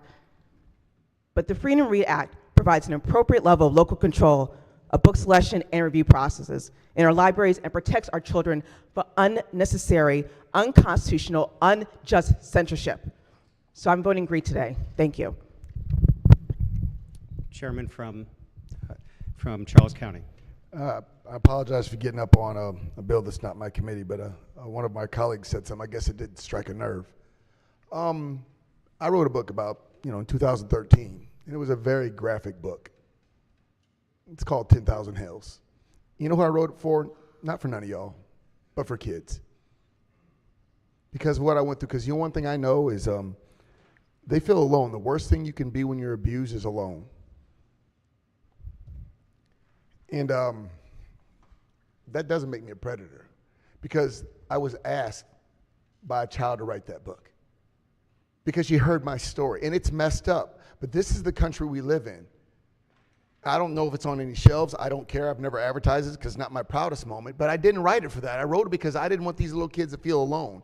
And a lot of these books are trying to bring these kids in and let them know their struggles, their sacrifices, their daily lives, they're shared by others. I'm not a predator. If a child writes my book and it lets them know that they can make it till tomorrow, and maybe they can make it to the other end or be a lawyer or go to the military and see the world, or BCM, right, then I want them to read that book. When the people are out there, I've always listened to this debate, and I know this is Madam Chair's committee. I was like, my daughters have to learn something called critical thinking, and that's what Daddy does, and we talk about that. And they bring stuff home that they don't agree with, and we talk every day about how they should digest it. You know why? Because we can't stop them from going on the internet. I mean, I grew up reading about Nigga Jim, and don't hear none of y'all talk about that book. And I was the only black kid in my whole damn school. But that was okay. But it forced me to be critical, because guess what? I'm not a nigga just because that's what they called him. And when your kids get a hold of something negative on the internet or be a book, however they do it, I hope you engage. I hope you talk to them. I hope you're the first and not the last to know. Because if you don't know what they're reading, you don't know what they're going through. And they might need my book much more than you realize. So for all that, I'm opposed and I'm supporting this bill. Thank you. I'm supporting this bill. Thank you very much. Mr. Speaker. Gentleman from Baltimore County. Thank you, Mr. Speaker. I'd like to start briefly by agreeing with the floor leader. So I think the issue of children being exposed to pornographies, if you look into what's happening and how it impacts an individual, it's one of the most horrific things that can happen to a young adult developmentally. They go on to be fully dysfunctional. We tried to address that issue this year, but we couldn't get the attention necessary. And I hope we come back next year and we focus on that a little bit more, because it's really horrendous. But it doesn't give us the justification to look past a huge issue that is contributed to by bills like this. And it's the issue of dysphoria. And we talk a lot about gender dysphoria, but there's always been a huge issue of dysphoria in general, and that's that young people or even older people are dissatisfied about themselves sexually, the way they look, the way they are. And the levels of dysphoria today are at the highest levels they've ever been in young people. And I think in bodies like this, we just look right past that. And the reality is, young people today are exposed to sexual content everywhere. Thank God I didn't have to grow up with a cell phone and social media, but it's everywhere. And I think with books like this, whether we agree on this book or that book or not, we're continuing to put in place materials that expose young people to things, frankly, maybe they want to look at a little bit down the road, or maybe they should talk about with mom or dad. And what this bill does, I mean, look, the Patriot Act wasn't very patriotic, the Inflation Reduction Act didn't reduce inflation, and the Freedom of Read Act, it isn't about freedom to read, it's about jamming content down the throats of parents and communities that don't want it, or have an objection, or maybe want to make a little tweak. And I think, again, we're looking past the issue of forcing sexual content onto children. I think we should let local jurisdictions make their decisions. That's why I'll be no today. Gentlelady from Anne Arundel County. Thank you, Mr. Speaker. We've heard a lot of colorful debate on this legislation, and I wanted to just stop for a second and go back to the reason for the bill, and Maryland libraries. For over 100 years, Maryland libraries have been a critical part of the fabric of our state, of our community, and of our neighborhoods. In writing this bill for nearly a year, I have had scores of conversations with fellow parents, county libraries, school librarians, advocates, educators, community members, and lifelong learners. We're in a unique inflection point right now, one where this legislation is needed. The American Library Association just released the final 2023 book ban statistics. Literature targeted for censorship. They go over the top 17 states with more than 100 titles in each of these states that are being censored. Florida, Texas, Tennessee, Utah, Kentucky, Maryland. This isn't us. According to the Maryland State Library Agency, since 2019, Maryland Public Libraries have seen a 133% increase in formal challenges to their collection, a 263% increase in informal challenges. The Maryland Association of School Librarians reported that 70% of school libraries reported book challenges at their school. Judy Bloom, Toni Morrison, Margaret Atwood. You know, I too had a very voracious reader at home. My husband and I could not check out enough books for him. In first grade, he ripped through the Harry Potter series. I sat with him. He read aloud to me so we could talk about it all. That work of fiction provoked real discussions around bullying, around how we always center our values, not what's easy, but what's right. Not just for ourselves, but how we stand up for others. That series of books is one of the most banned book series.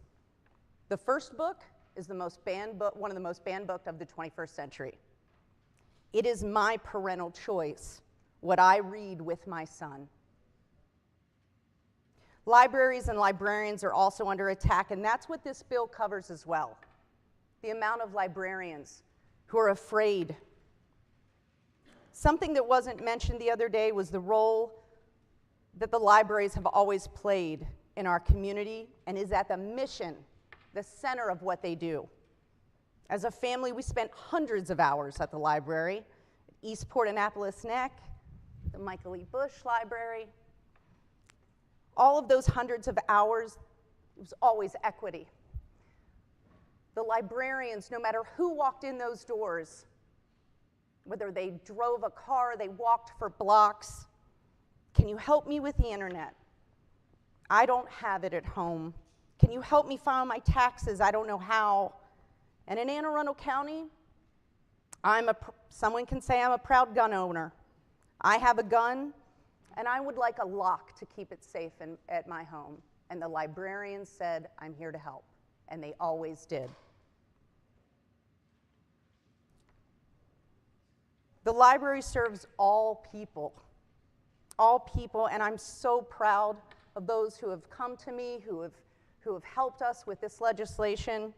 I'm so grateful to the Speaker and to the committee for their hard work. This will protect libraries, literature, and learning in the state of Maryland, so I will be putting up a green vote. Gentleman from Southern Maryland.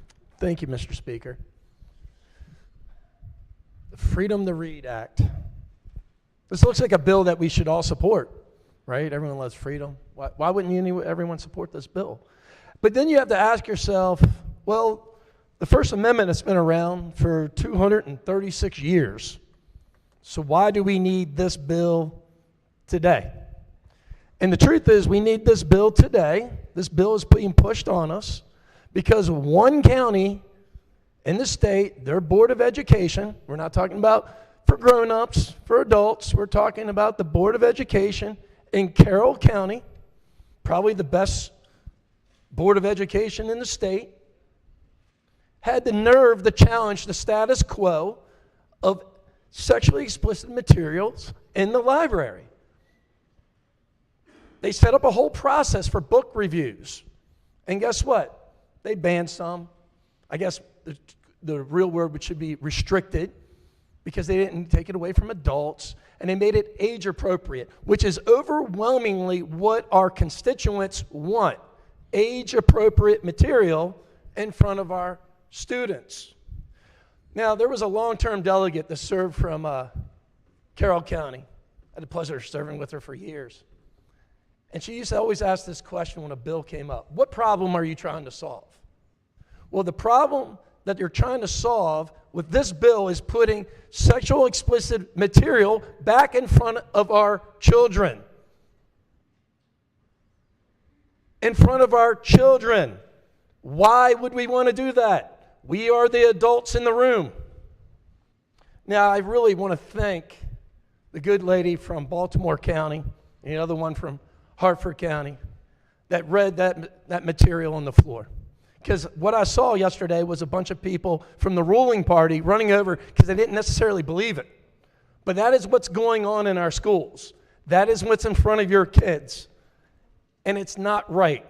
It's time to let kids be kids and for us to be an adult in the room and actually start acting with some transparency, because this bill shouldn't be named the Freedom to Read Act. As one of the opposition testimonies said, it should be the Freedom for Kids to Read Porn Act. That's a more descriptive language for the bill. Thank you, Mr. Speaker. Majority Leader. Thank you, Mr. Speaker. Colleagues, I'm going to be very, very brief on this because we've had a lot of talk here. I want to go back to the facts of what started us down this road. We have been hearing that the types of content people are trying to put in front of you are sexually explicit. They have no literary value. I don't know what books were even in question here. I sat here on the Googles, as apparently all of our kids can do, and I looked it up, what books they're trying to ban. Just pulling a random sample of 3. Slaughterhouse-Five by Kurt Vonnegut, an anti-war book, albeit it has some racy scenes in it. How about this one? It Ends With Us. It's about someone saying they wrote their most difficult book describing domestic violence that they witnessed in their family. Third one I just found here, Man of War. It's about an Arab-American teen, trans, trying to survive in the Midwest. Gee, I wonder why somebody wrote something like that. This is not sexually explicit material. There may be parts there, and there's a question about age appropriateness. But to conflate all of these books with pornography with no literary value is a problem. So let me just end with this. This has been going on for eons. Slaughterhouse-Five has been requested to be banned for decades and decades and decades since it was first written. Happens to be personally one of my favorite novels. So I just want to put that out there and suggest to you that if you have a problem, once again, your answer is not going to be in banning books. The clerk will call the roll. Mr. Speaker? Has everyone recorded their vote? Does anyone care to change their vote? If not, the clerk will take the call. There being 97 votes in the affirmative, House Bill 785, having received a constitutional majority, is declared passed. The clerk will read the next bill. House Bill 840, Vehicle Laws, Annual Vehicle Shows, Motor and Trailer Homes. House Bill 840 is on third reading and final passage. Is there any debate? If not, the clerk will call the roll. Mr. Speaker? Has everyone recorded their vote? Does anyone care to change their vote? If not, the clerk will take the call. There being 135 votes in the affirmative, House Bill 840, having received a constitutional majority, is declared passed. Clerk will read the next bill. House Bill 854, Sex Offenders, Required Registration, Locations. House Bill 854 is on third reading and final passage. Is there any debate? If not, the clerk will call the roll. Mr. Speaker? Has everyone recorded their vote? Does anyone care to change their vote? If not, the clerk will take the call. There being 135 votes in the affirmative, House Bill 854, having received a constitutional majority, is declared passed. The clerk will read the next bill. House Bill 906, Garrett County Sheriff's Salary, Alteration. House Bill 906 is on third reading and final passage. Is there any debate? If not, the clerk will call the roll. Mr. Speaker? Has everyone recorded their vote? Does anyone care to change their vote? If not, the clerk will take the call. There being 134 votes in the affirmative, House Bill 906, having received a constitutional majority, is declared passed.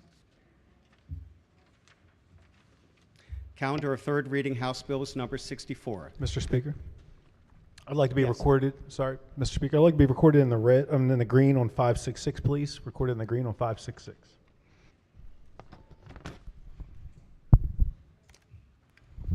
Gentleman from Anne Arundel County.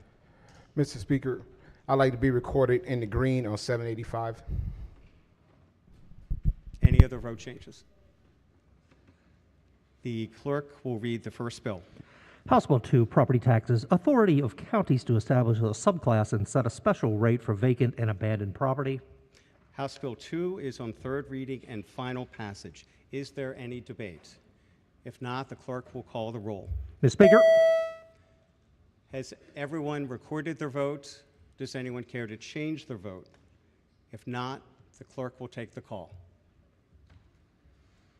There being 103 votes in the affirmative, House Bill 2, having received a constitutional majority, is declared passed. The clerk will read the next bill. House Bill 97, Baby Food, Toxic Heavy Metals, Testing and Labeling, Rudy's Law. House Bill 97 is on third reading and final passage. Is there any debate? If not, the clerk will call the roll. Ms. Speaker? Has everyone recorded their vote? Does anyone care to change their vote? If not, the clerk will take the call.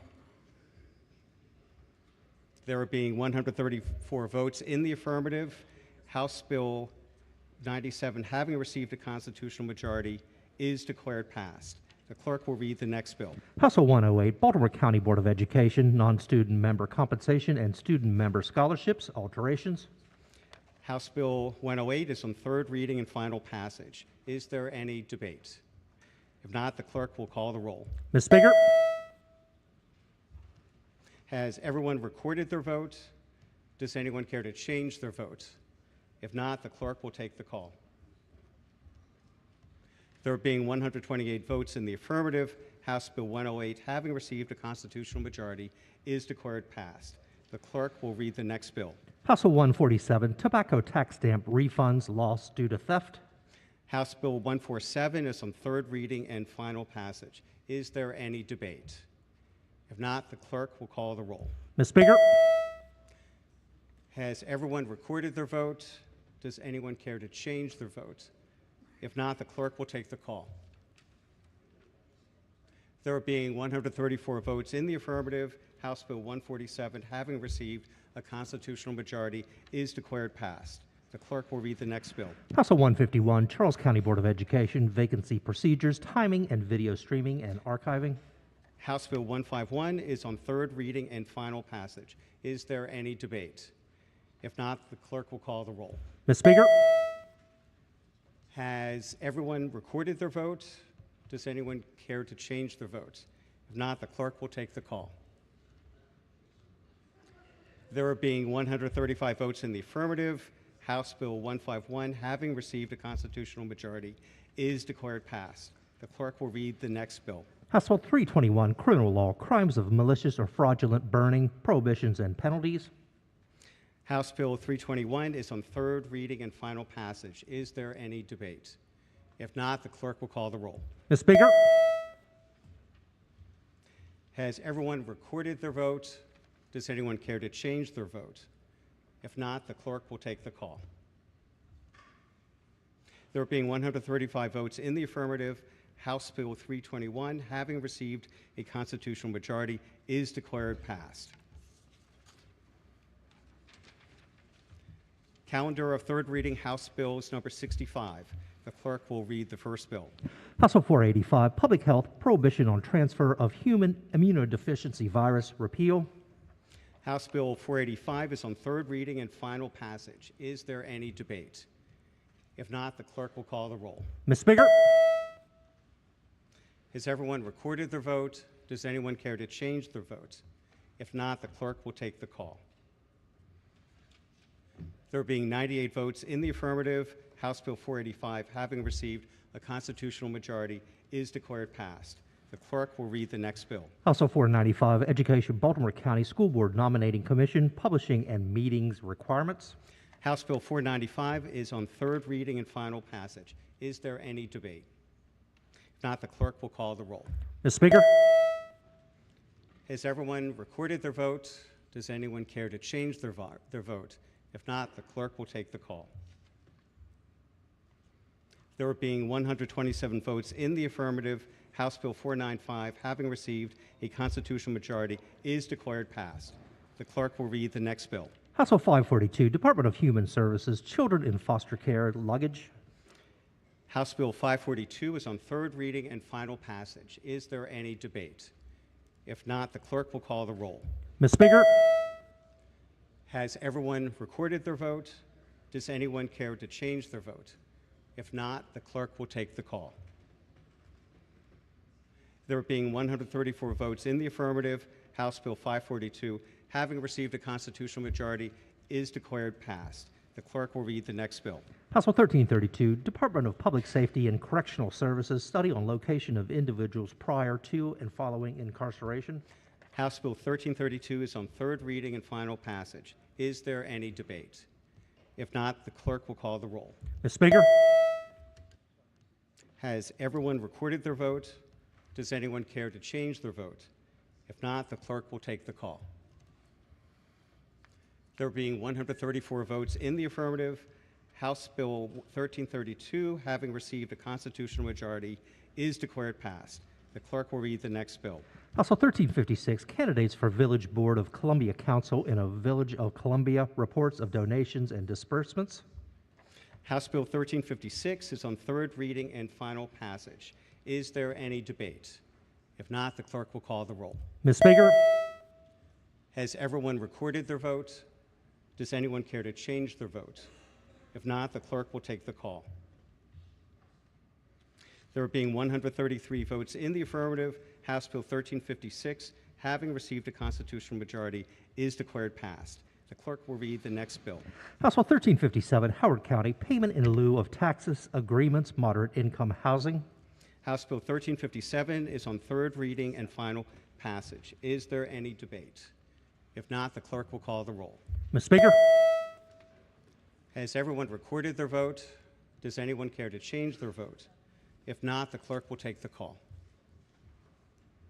There being 130 votes in the affirmative, House Bill 1357, having received a constitutional majority, is declared passed. Mr. Speaker. Gentlelady from Montgomery County. Thank you, Mr. Speaker. I'd like to be recorded in the green for House Bill 1332. It looks like my button wasn't working. Thank you. Calendar of third reading, House Bill is number 67. The clerk will read the first bill. House Bill 123, Division of Parole and Probation, Criteria for Earned Compliance Credit, Exception for Supervision Fees. House Bill 123 is on third reading and final passage. Is there any debate? If not, the clerk will call the roll. Mr. Speaker, Has everyone recorded their vote? Does anyone care to change their vote? If not, the clerk will take the call. There being 99 votes in the affirmative, House Bill 123, having received a constitutional majority, is declared passed. The clerk will read the next bill. House Bill 821, Prince George's County Student Support Specialist Networks and Success Action Plan, Student Supports and Success Act. House Bill 821 is on third reading and final passage. Is there any debate? If not, the clerk will call the roll. Mr. Speaker, Has everyone recorded their vote? Does anyone care to change their vote? If not, the clerk will take the call. There being 135 votes in the affirmative, House Bill 821, having received a constitutional majority, is declared passed. The clerk will read the next bill. House Bill 969, Death Certificate, Cause or Manner of Death Determinations, Requirements After Change or Correction, Catherine Moore's Death Reclassification Act. House Bill 969 is on third reading and final passage. Is there any debate? If not, the clerk will call the roll. Mr. Speaker, Has everyone recorded their vote? Does anyone care to change their vote? If not, the clerk will take the call. There being 135 votes in the affirmative, House Bill 969, having received a constitutional majority, is declared passed. The clerk will read the next bill. House Bill 981, Principal Departments, Individuals with Limited English Proficiency, Access to Public Services. House Bill 981 is on third reading and final passage. Is there any debate? If not, the clerk will call the roll. Ms. Speaker? Has everyone recorded their vote? Does anyone wish to change their vote? If not, the clerk will take the call. There being 135 votes in the affirmative, House Bill 981, having received a constitutional majority, is declared passed. The clerk will read the next bill. House Bill 1310, Baltimore City Coordinated Youth Violence Review and Response Team. House Bill 1310 is on third reading and final passage. Is there any debate? If not, the clerk will call the roll. Ms. Speaker? Has everyone recorded their vote? Does anyone wish to change their vote? If not, the clerk will take the call. There being 134 votes in the affirmative, House Bill 1310, having received a constitutional majority, is declared passed. The clerk will read the next bill. House Bill 1409, Dorchester County Definition of Public School Employee Alteration. House Bill 1409 is on third reading and final passage. Is there any debate? If not, the clerk will call the roll. Ms. Speaker? Has everyone recorded their vote? Does anyone care to change their vote? If not, the clerk will take the call. There being 134 votes in the affirmative, House Bill 1409, having received a constitutional majority, is declared passed. Calendar of third reading House Bills number 68. The clerk will read the first bill. House Bill 214, Family Law, Adoption of an Adult. House Bill 214 is on third reading and final passage. Is there any debate? If not, the clerk will call the roll. Ms. Speaker? Has everyone recorded their vote? Does anyone care to change their vote? If not, the clerk will take the call. There being 135 votes in the affirmative, House Bill 214, having received a constitutional majority, is declared passed. The clerk will read the next bill. House Bill 382, Criminal and Civil Trespass Professional Land Surveyors Exception. House Bill 382 is on third reading and final passage. Is there any debate? If not, the clerk will call the roll. Ms. Speaker? Has everyone recorded their vote? Does anyone wish to change their vote? If not, the clerk will take the call. There being 134 votes in the affirmative, House Bill 382, having received a constitutional majority, is declared passed. The clerk will read the next bill. House Bill 507, Allegheny and Garrett Counties Property Tax Credit for Construction of Housing. House Bill 507 is on third reading and final passage. Is there any debate? If not, the clerk will call the roll. Ms. Speaker? Has everyone recorded their vote? Does anyone wish to change their vote? If not, the clerk will take the call. There being 135 votes in the affirmative, House Bill 507, having received a constitutional majority, is declared passed. The clerk will read the next bill. House Bill 531, Correctional Services, Parole Supervision Fees, and Drug and Alcohol Abuse Test Payment, repeal.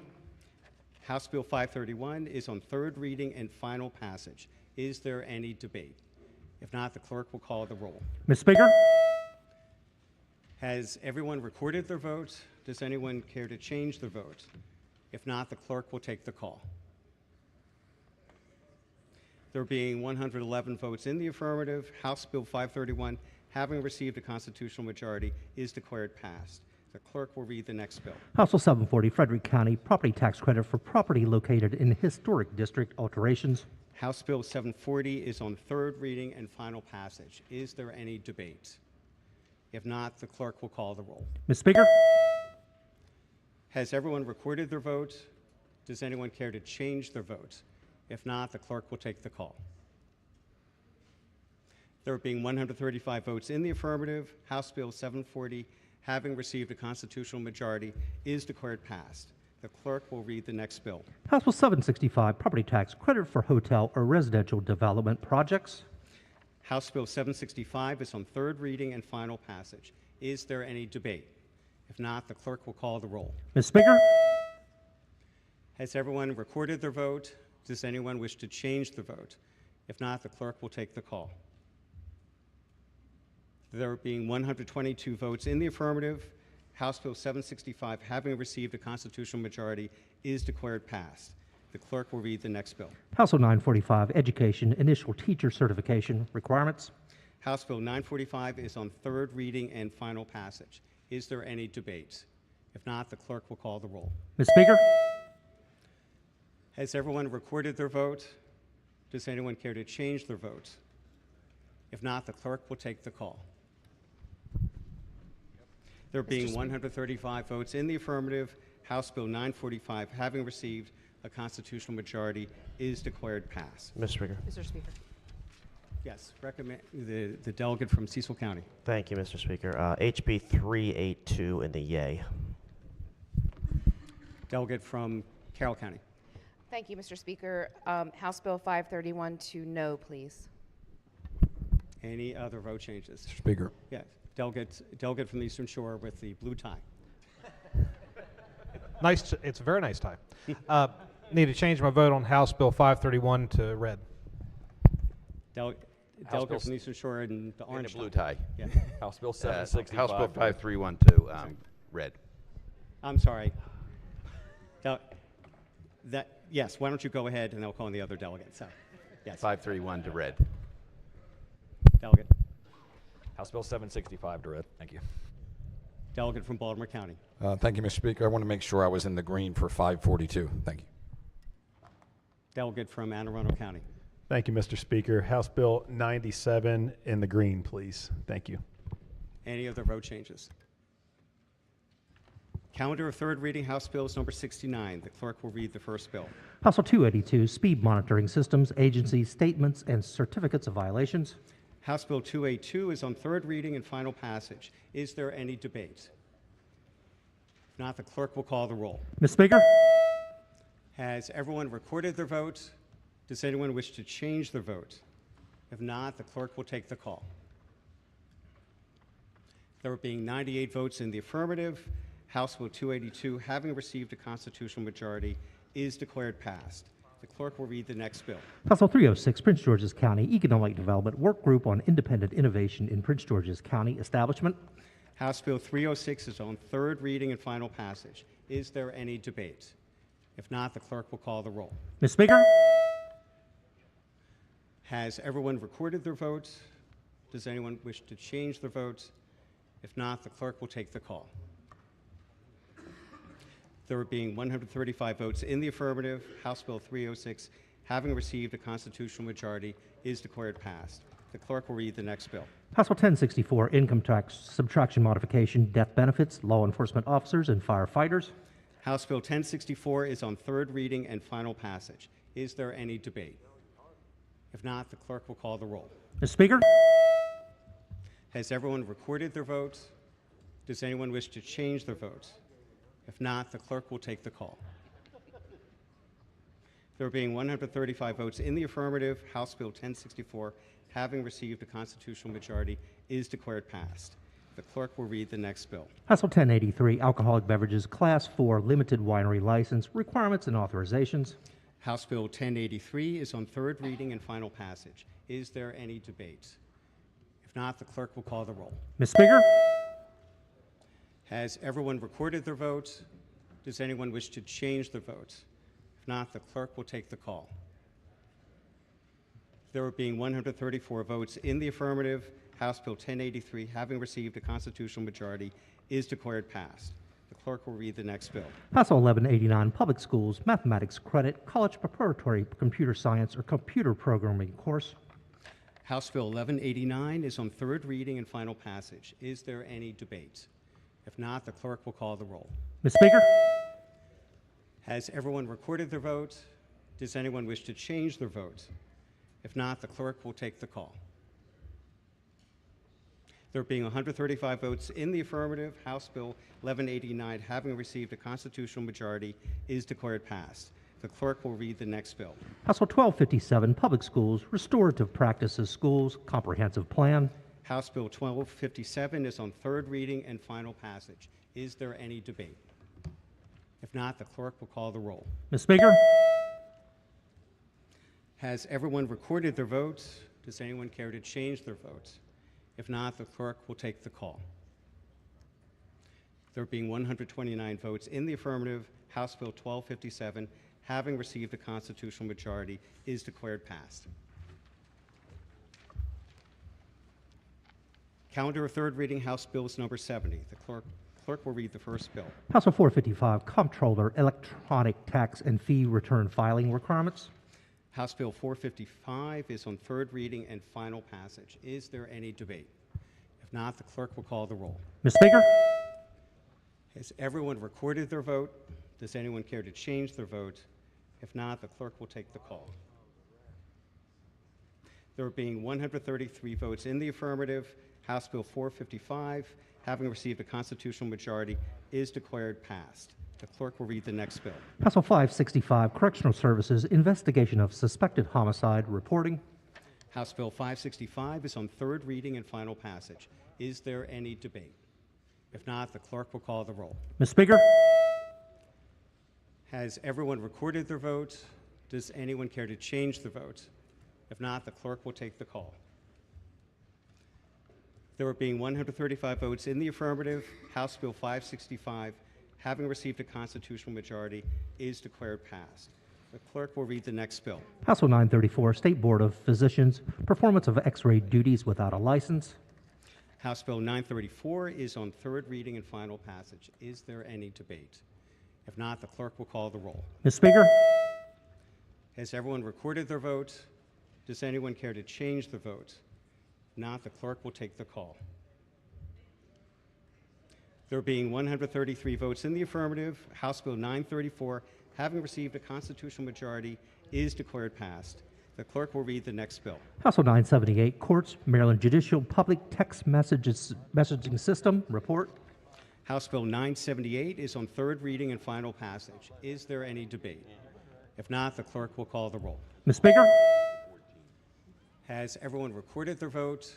Does anyone care to change their vote? If not, the clerk will take the call. There being 135 votes in the affirmative, House Bill 978, having received a constitutional majority, is declared passed. The clerk will read the next bill. House Bill 1068, Income Tax, Opportunity for Filers to Register to Make Anatomical Gift. House Bill 1068 is on third reading and final passage. Is there any debate? If not, the clerk will call the roll. Ms. Speaker? Has everyone recorded their votes? Does anyone wish to change their vote? If not, the clerk will take the call. There being 134 votes in the affirmative, House Bill 1068, having received a constitutional majority, is declared passed. The clerk will read the next bill. House Bill 1228, Consumer Protection, Telephone Solicitation, Exemptions and Remedies. House Bill 1228 is on third reading and final passage and is an emergency bill. Is there any debate? If not, the clerk will call the roll. Ms. Speaker? Has everyone recorded their vote? Does anyone care to change their vote? If not, the clerk will take the call. There being 134 votes in the affirmative, House Bill 1228, having received a constitutional majority, is declared passed. The clerk will read the next bill. House Bill 1275, Vehicle Laws, Manufacturers and Dealers, Standing of Dealer Associations. House Bill 1275 is on third reading and final passage. Is there any debate? If not, the clerk will call the roll. Ms. Speaker? Has everyone recorded their vote? Does anyone care to change their vote?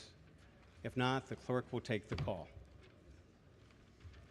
There being 134 votes in the affirmative, House Bill 1275, having received a constitutional majority, is declared passed. Calendar of third reading, House Bills number 71. The clerk will read the first bill. House Bill 649, Labor and Employment, Equal Pay for Equal Work, Wage Range Transparency. House Bill 649 is on third reading and final passage. Is there any debate? If not, the clerk will call the roll. Ms. Speaker? Has everyone recorded their vote? Does anyone care to change their vote? If not, the clerk will take the call. There being 99 votes in the affirmative, House Bill 649, having received a constitutional majority, is declared passed. The clerk will read the next bill. House Bill 710, Business Regulation, Household Goods Movers, Special Fund and Fees. House Bill 710 is on third reading and final passage. Is there any debate? If not, the clerk will call the roll. Ms. Speaker? Has everyone recorded their vote?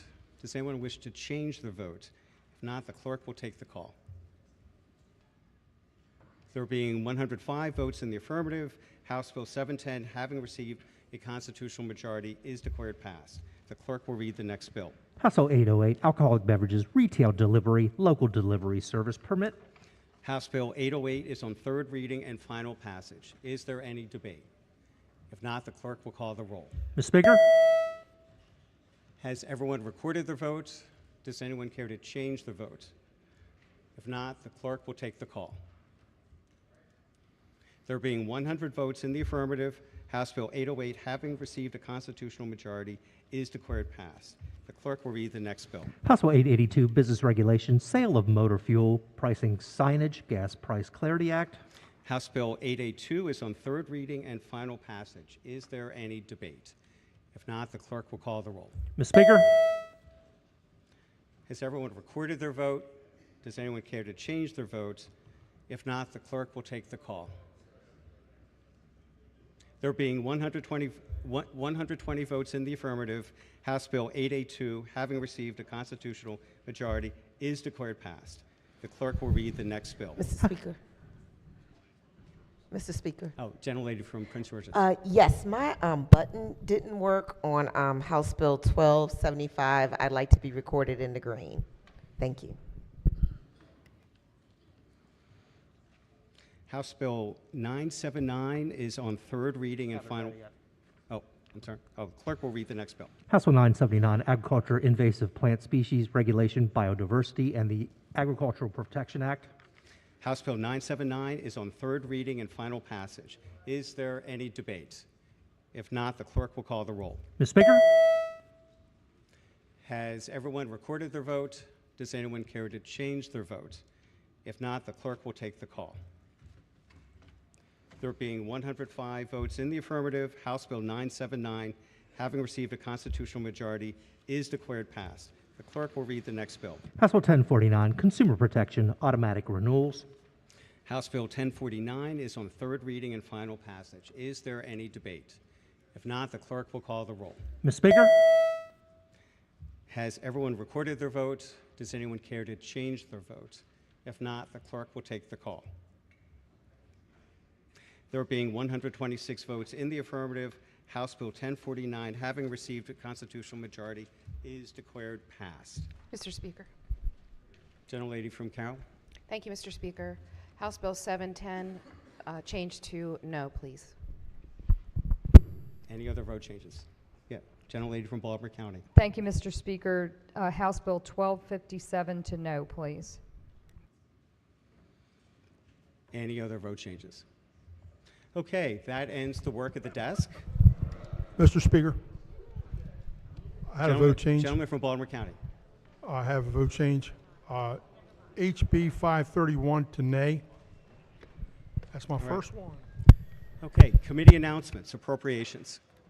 Thank you, Mr. Speaker. The Appropriations Committee will vote tomorrow morning at 9:15 in the committee room. Judiciary. Thank you, Mr. Speaker, ladies and gentlemen of the House. The House Judiciary Committee is going to vote tonight, but we're not going to take very long. We're going to vote 10 minutes after the end of the session, probably about 7:15. Environment and Transportation. Thank you, Mr. Speaker. The House Environment and Transportation Committee will have a voting session tomorrow morning at 9 a.m. and listen up for some subcommittees between now and then. Ways and Means. Thank you, Mr. Speaker. The Ways and Means Committee will not be meeting right now. Thank you. Economic Matters. Thank you, Mr. Speaker. The House Economic Matters Committee will not be meeting tonight, nor will be meeting tomorrow morning. Thank you. Health and Government Operations. What do you think? No, just kidding.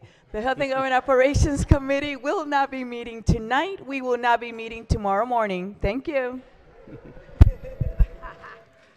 Subcommittee announcements. Chair of Environment and Transportation. Thank you, Mr. Speaker. Your subcommittee will be meeting 20 minutes after floor? 20 minutes after floor on Zoom, Mr. Speaker. Thank you very much, Mr. Chairman. Yes, Chair of Motor Vehicles and Transportation.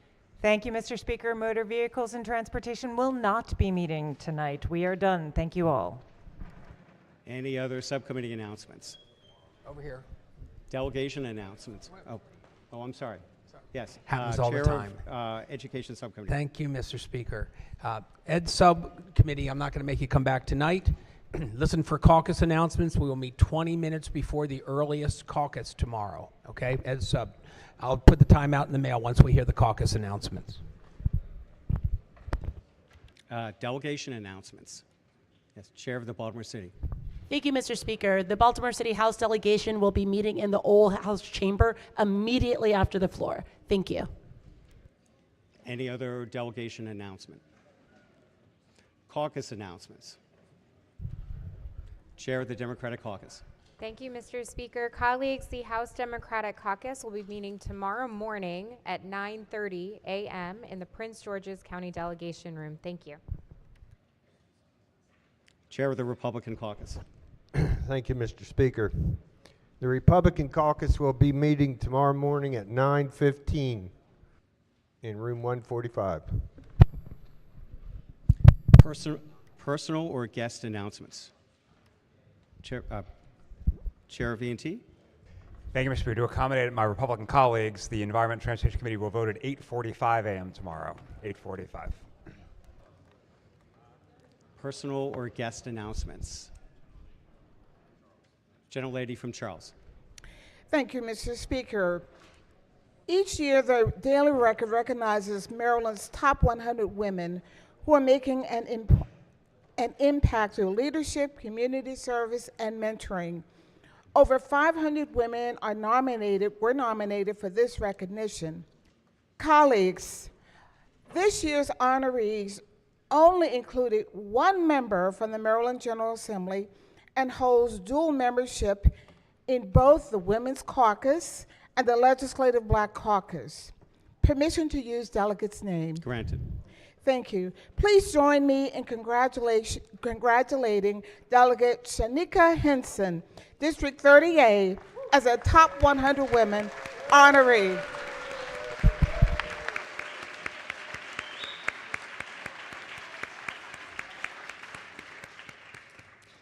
Any other personal or guest announcements? Quorum call. Mr. Speaker. Has everyone recorded their presence? The clerk will call the roll. There being 131 members present, the House is still in session. Recognizing the Majority Leader. Thank you, Mr. Speaker. I move that the House stands adjourned until Saturday, March 16th at 10 a.m. Legislative date, March 7th.